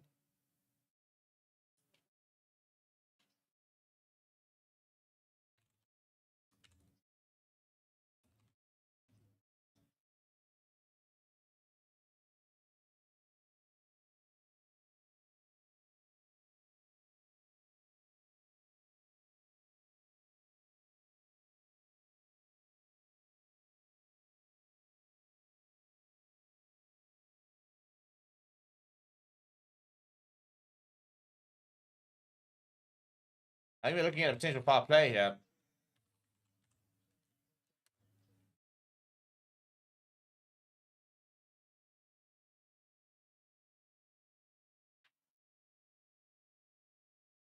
Right, we're checking out to see a TMO. I'm not entirely sure what we're looking at here. I think it's the tackle here from Fassi. So the kick comes. Nah, no issue there. He basically missed him, to be fair.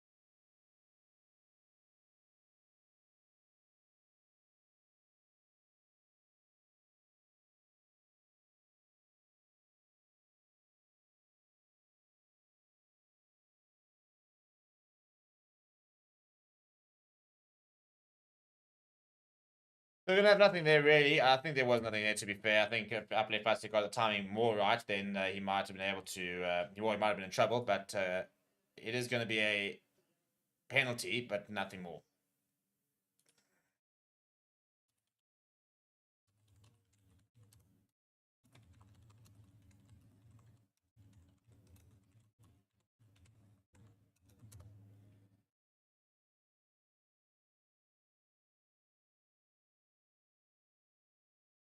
Right, so looking into the comments over here saying the Bulls will win this, but this rugby will never get them in this useless rugby championship. Useless rugby championship. That's quite hectic. URC's sick.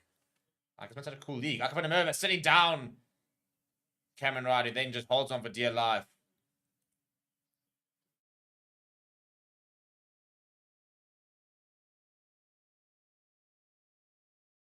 Oh, just short and burst the pit. That would have been a great try if you'd gotten over.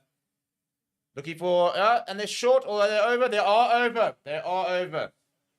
That's a good try. Akafana Murder coming on, and there's the breakthrough Bulls we're looking for. It's taken them a while, but they finally got it.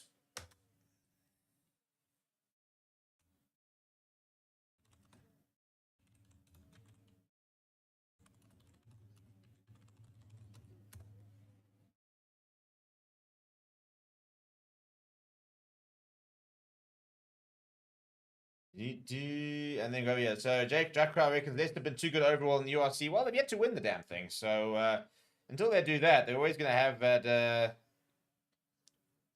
always going to have a tough time convincing everybody how amazing they are if they just don't win titles. They've got to win trophies here. No point finishing top of the logs, getting to finals, they're not winning titles. In fact, they've not even been in the URC final, fun fact. So this could be their first one if they were to go all the way. And that's a great kick from Johan Goosen. He raises the flags. They're 19 points to 7. And one more try from the Bulls will give them that bonus point.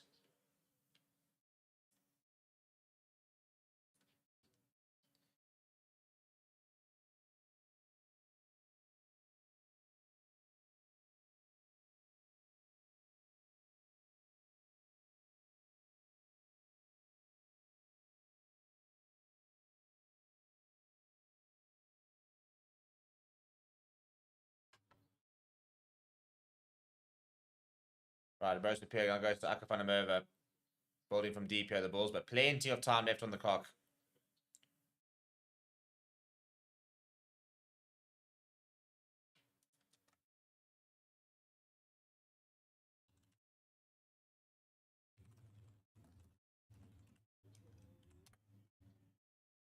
And just knocked on there. So almost a great take. So it'll be a Bulls scrum now. Don't stream football. I do occasionally. We do. We will be doing the Euros.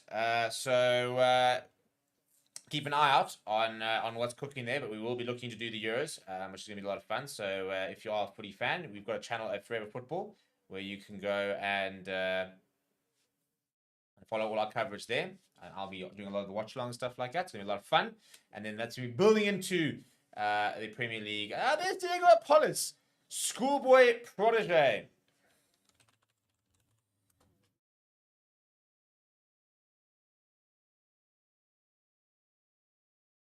But not really kicked on since then. But it was a good signing. We had a really good season last season at Pumas and has had very little game time this season. I don't think it's been the best of moves for him, to be fair.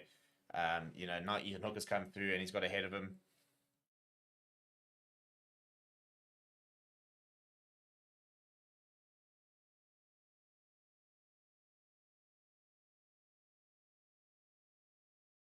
Right, so as it stands, the Bulls will be first by a points difference. So I suppose technically they don't need to win with a bonus point. They just need to win by more than 10. But that extra point might come into a factor with regards to if Munster were to lose. Pick up a good couple of bonus points, stuff like that. And here comes Bradley Davis. So the Sharks have emptied their bench and giving everybody a turn now. So there is the young Bradley Davis. And I think if Buddha Chamberlain's on as well, then that will be the full Sharks bench. It is a stand-off game for Buddha Chamberlain. We'll be moving to the Bulls next season.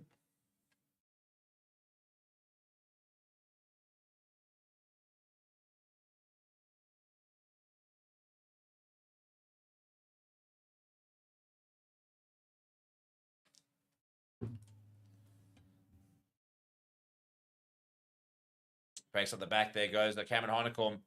Sticks down the shoulder there to Siamasuku. Stops the momentum. Doesn't quite complete the tackle, but got a couple of teammates that are there to do it for him. Both Pierre now goes to the boot. Once a blocker. That's a nice high kick there. David Creel is lurking. So is Sebastian de Klerk. Bernard Koch takes it brilliantly out the air, though. And then swung around by Ron from Mark, who then gives the ball away. And Albert Lowe comes away with it, eventually brought down by Vincent Tuka.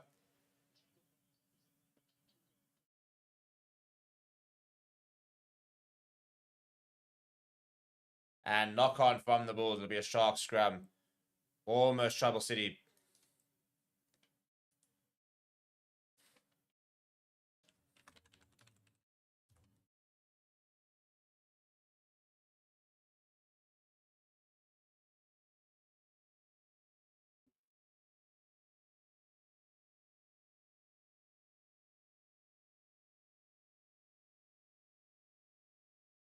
Yeah, I can see Bradley Davis there begging the referee to make the decision. Jack Ryan reckons Bulls vs Storms would be epic. Yeah, in a quarterfinal will be a good game.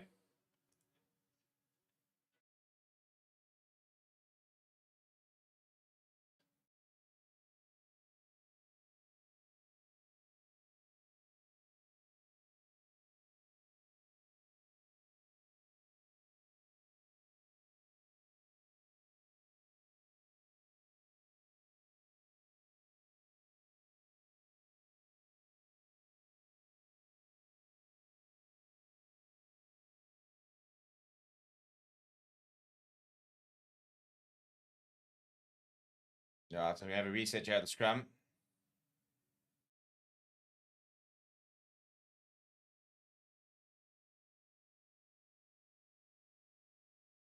So first scrum with the new front row for the Sharks here. So I just need to try and get it right.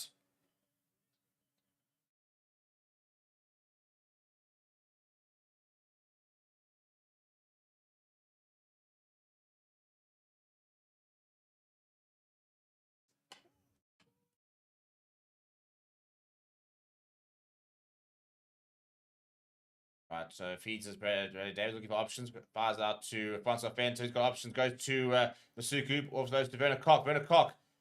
Fassi. Too scared of the contact, and he's just throwing that forward. It'll be an option, yeah, I think, of a line out or a scrum for the Bulls. Very, very poor from him.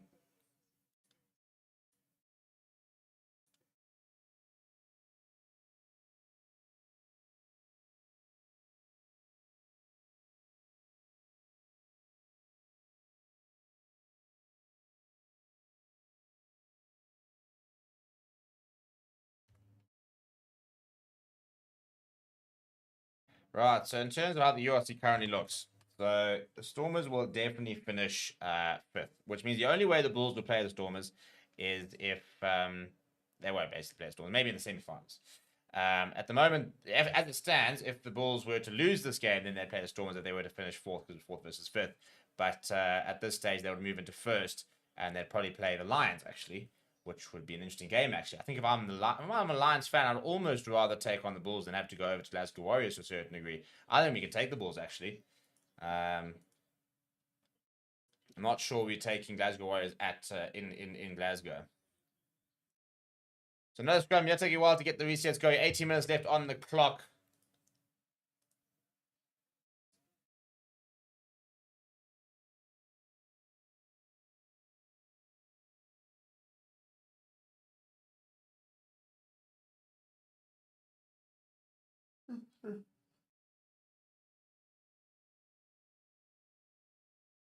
Goes up here, eventually uses it, goes to Hunt Wilson, pops it to Kenny Moody. Almost an intercept there from Diego Polis. Validaru comes away with it, then his pass goes forward. So we're going to come back for another scrum. The last few minutes have been very scrum orientated. Not been a great watch, to be perfectly honest.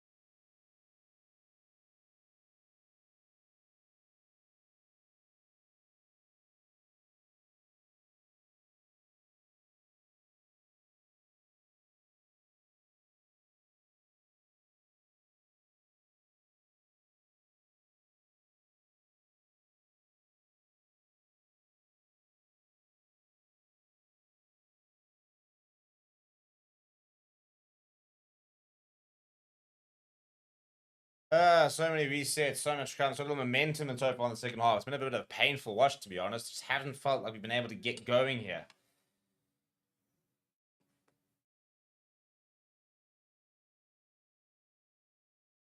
Official attendance, by the way, is over 20,000, so it's a decent attendance down in Durban in the last game of the season there. The next time we see rugby in Durban will be Springboks versus Ireland. Interesting decision to have that in Durban, but hey, should be a good game. It's going to be a great game. The entire series is going to be great, isn't it? One at Loftus, one in Durban, and then Cape Town and Ellis Park hosting 2 All Black tests, and then an Argentina test in Mbombela, and a Portugal test in Bloemfontein. Right, far pass out towards Kenny Moody. She comes back inside, or the back of the scrum. Finally got a bit of rugby going on at the moment. Hopefully we can get through more than a few phases. And now it's low. Dylan Richardson, by the way, on the park, being helped out there by Jean Lapis Lapiskakni. Now it's Pima Tanzima, being industrious as always. On the bounce there, Harold Forster, good work from him. Tanzima. And the ball comes loose to Vincent Tuka. Throws out a particularly pass. Good part. Now, the counter attack into Tuka Tunu. We all know he's got pace. Doesn't have a good pass, though. Werner Cox have to go back and fetch. And Aka van der Merwe. It throws Aka van der Merwe to the ground, actually, as Werner Cox. Gets away from one as well. The last few weeks, he's been on a different level as Werner Cox. Ulster fans, they're starting to watch him now. Be very happy with the signing they made. That's a hell of a pass. I believe Fast is going to have to go back and fetch that. He's chipped over the top. Brilliantly to himself as well. Champagne rugby here from the Sharks. Now Davis goes to Tuka. He's a bit more barbaric in the way he carries. Nothing too flair about that. That was just brawn and a bit of muscle there. That's a horrible pass. But good pick up there from Francois Fenter. Penalty advantage, I think. Or it could be a knock-on advantage. If not, penalty advantage here for the Bulls. Davis going back to Masuku. Masuku shifting it to Fezembata, who pops it up to James Fenter. Gets away from one to James Fenter. Still goes James Fenter. Then he loses the ball in contact. Backwards is the call. And a double knock-on. I think going back for the penalty. It does look like it is a penalty for the Sharks. Not going down without a fight here on the home side.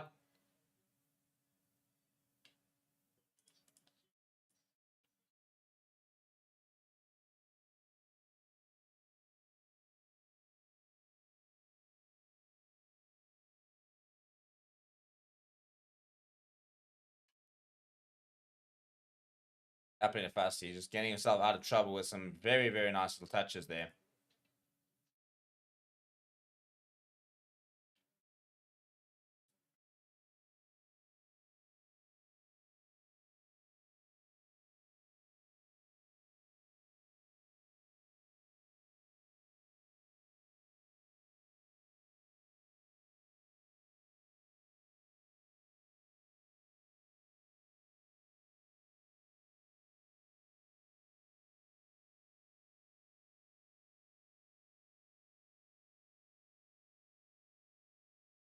Mm-hmm.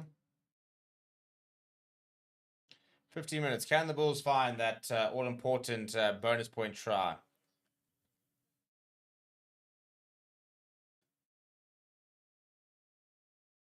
Well, the Sharks stage a bit of a comeback.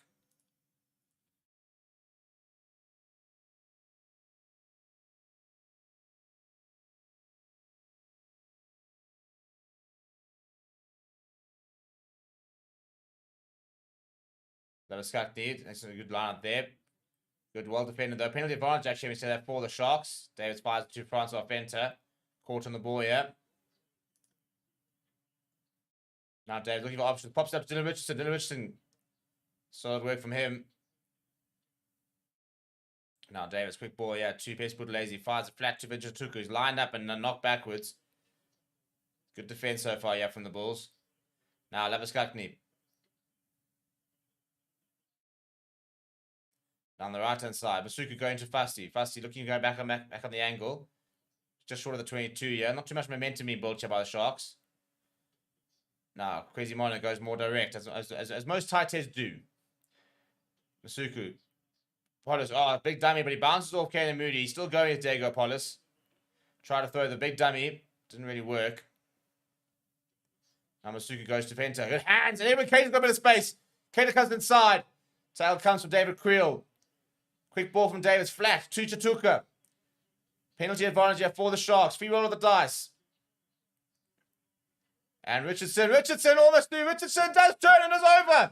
Well, the Sharks are not done yet. That's a nice try from them. Just reminding the Bulls they're not going away just yet.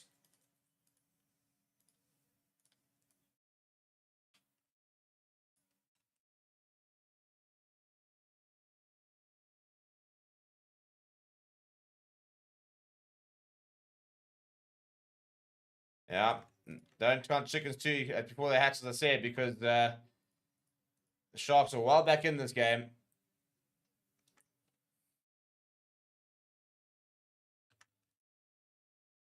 It's a great game from Dylan Richardson to have that kind of strength. And he's not a big man as Dylan Richardson, but he packs a punch. A bit like James Fenter, you know. They're not the biggest necessarily, but they can be difficult to bring down.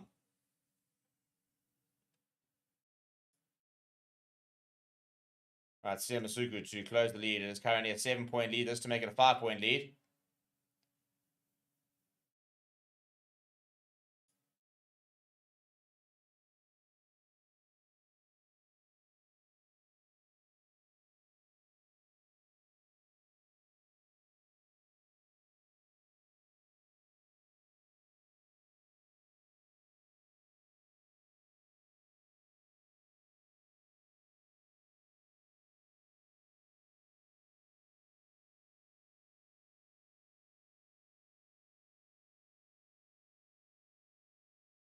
Right, Jan Goosen on the halfway line, gets things ready to go. And it's Reinhard Ludwig who's on come on, by the way.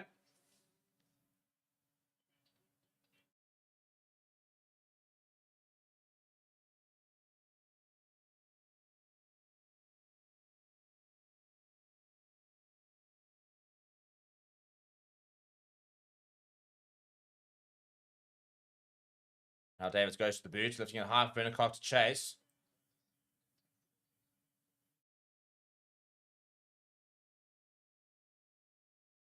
Now with low.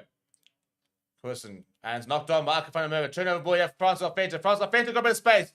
Chips it ahead. Having to go back here is Sebastian de Klerk. I think they're actually forced to on the turn. Finds a decent clearance. Well, as I said, it was a bit of a slow game from a lot of it, but in the last few minutes, completely returned around.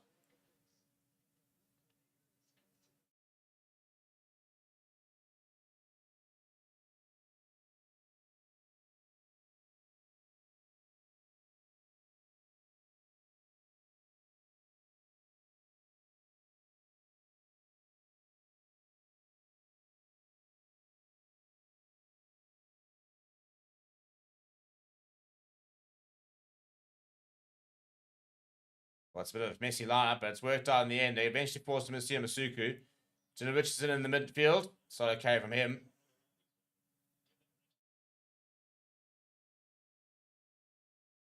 Apollo's popping up to Masuku. Masuku to Edwin Cater.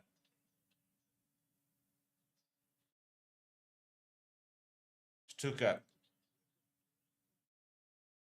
Work there from Fassi on the 10-meter line here. Slow ball now for Davids.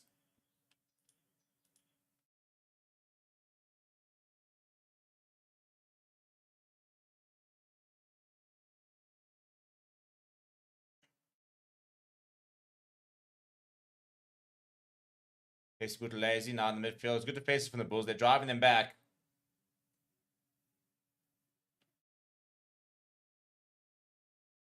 And Francois Kloppers, the big tight is making a bit of moves here on the turnover ball here. Jan Goosen, flat pass to them car. That was not good from Jan Goosen. Looking dead in their feature, actually, are the Bulls. Another turnover here. Last 9 minutes of the game. He goes to Masuku. Ball over the top. Now he's got a bit of space. And trying to go off the other way. I think it's going backwards. So he's still going here. Up in Fassi now. Being brought down by Ambrose Pierre.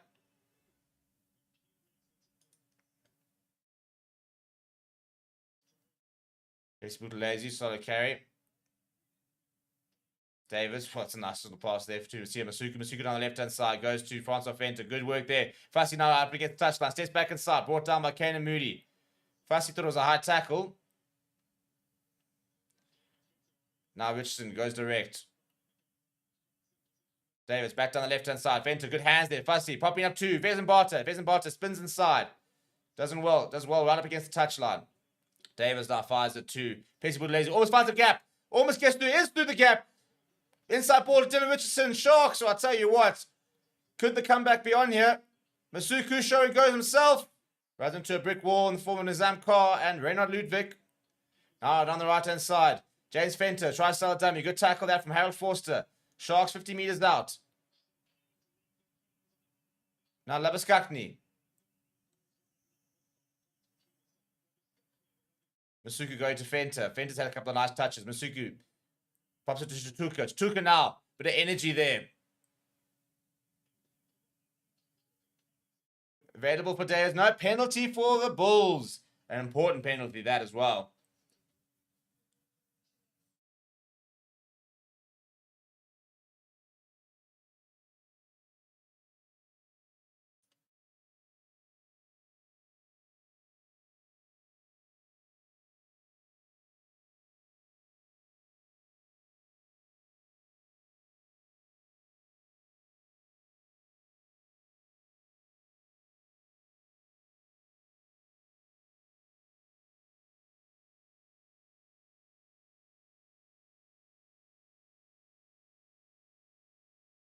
Yeah, it's a great turnover that from the Bulls, though. Under so much pressure there from the Sharks.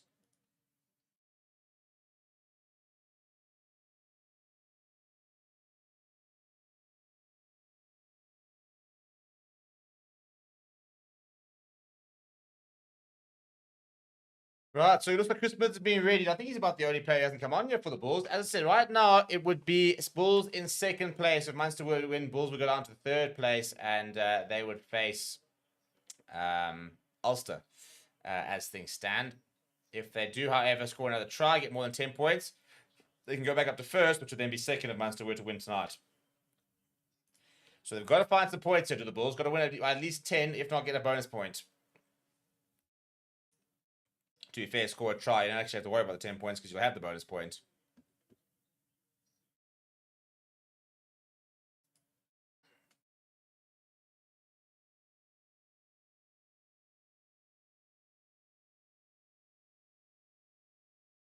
Good kick that. Bulls almost up towards the halfway line. 7 minutes left to play for Jake White's men to try and get themselves into that second place and try and guarantee them a home semi-final if they were to win their quarterfinal next week, which is not a guarantee.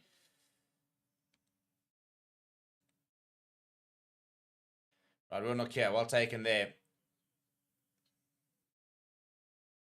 I can find him over now.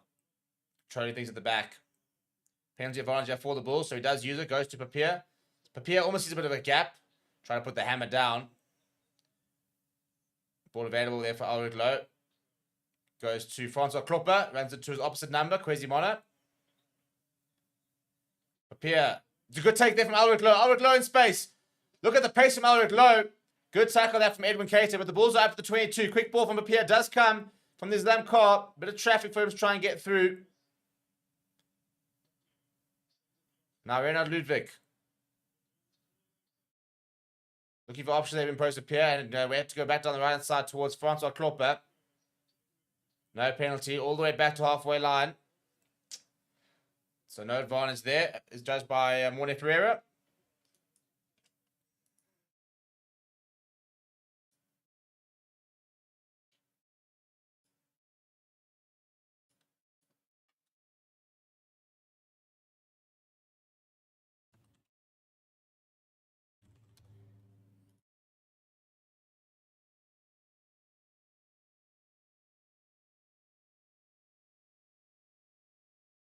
Good kick there. Once again, progressing slowly up the park here are Bulls.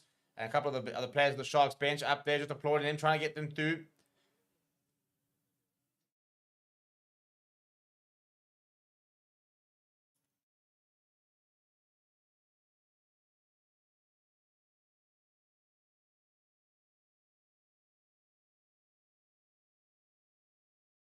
Right, in front of the line chair, the Bulls go.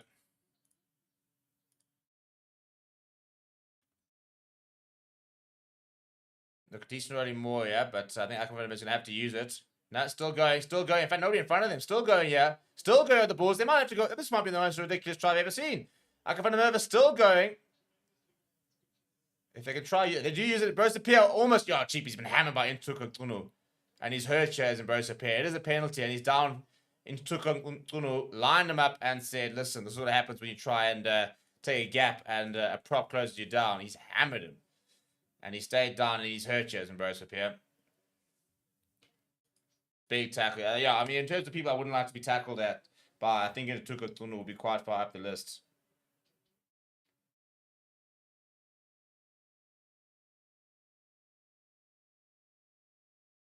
That's a huge hit. Goodness me, that's a big hit. Look at this. Wabba! Yes. No, thank you. No, no, no. 4 minutes left. Bulls with the penalty. Can they find this all-important try? They score here. They got the bonus point. That gives them at least guaranteed second.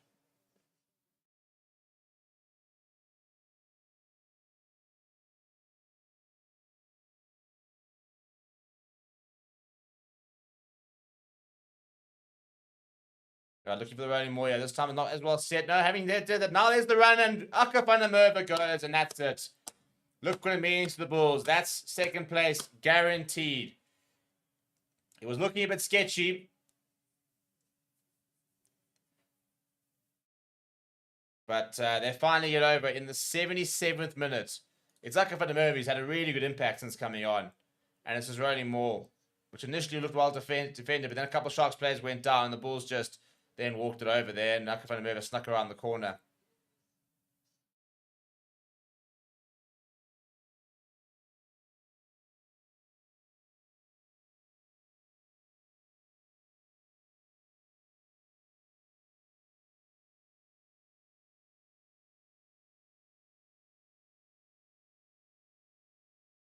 I mean, the hooker stocks are mental at the Bulls. And you think you've got Aka van der Merwe and Jan Kobelaar today, and that's not even mentioning the likes of Jan Hendrik Wessels, who they've got in the wings as well.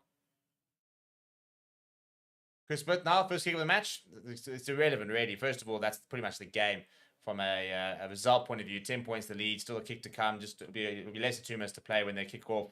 But it's the bonus point try, which means it'll be a 5-point win. It'll send them to the top of the log with a game to come from Munster later. They'll be on 66 points for the Bulls. If Munster were to win, they go to 67. A bonus win takes them to 68. So Munster don't need bonus points later. They just need to win, basically. And that's a good kick from Chris Smith, though. He will curl it inside, so they will extend that to a 12-point lead with less than 2 minutes on the clock.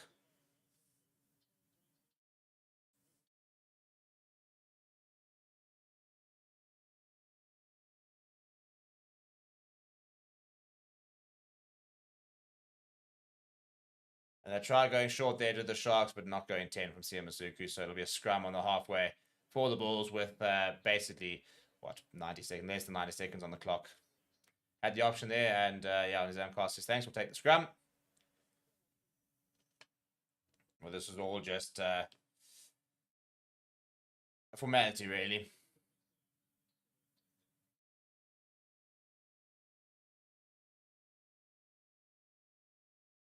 Into the final minutes. So did they really not put Buddha Chamberlain on there for his final game? That's a bit hectic, actually. No farewell for Buddha Chamberlain.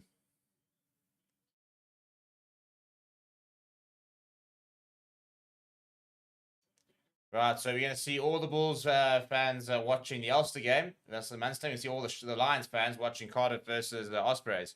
So plenty of jeopardy in the games to come. The final 2 games of the URC group stages will decide quarterfinal spots. It'll decide where players will play. I mean, for example, Ulster beat Munster. They go ahead of Benetton. Ospreys were to win with a bonus point. They go ahead of the Lions. So it's an interesting 2 games to come.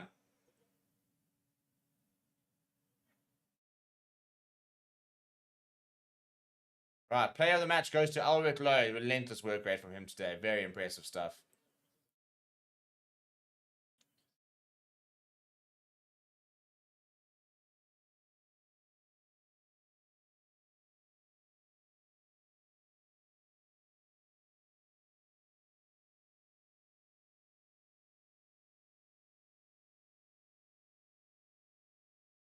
Penalty for the Sharks. Right, well, the clock's gone red, but the Sharks are going to have a final roll of the dice.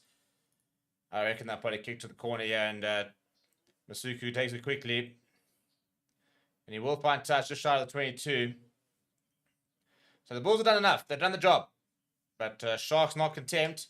They want to try and finish with a flourish, give their fans one last thing to cheer about.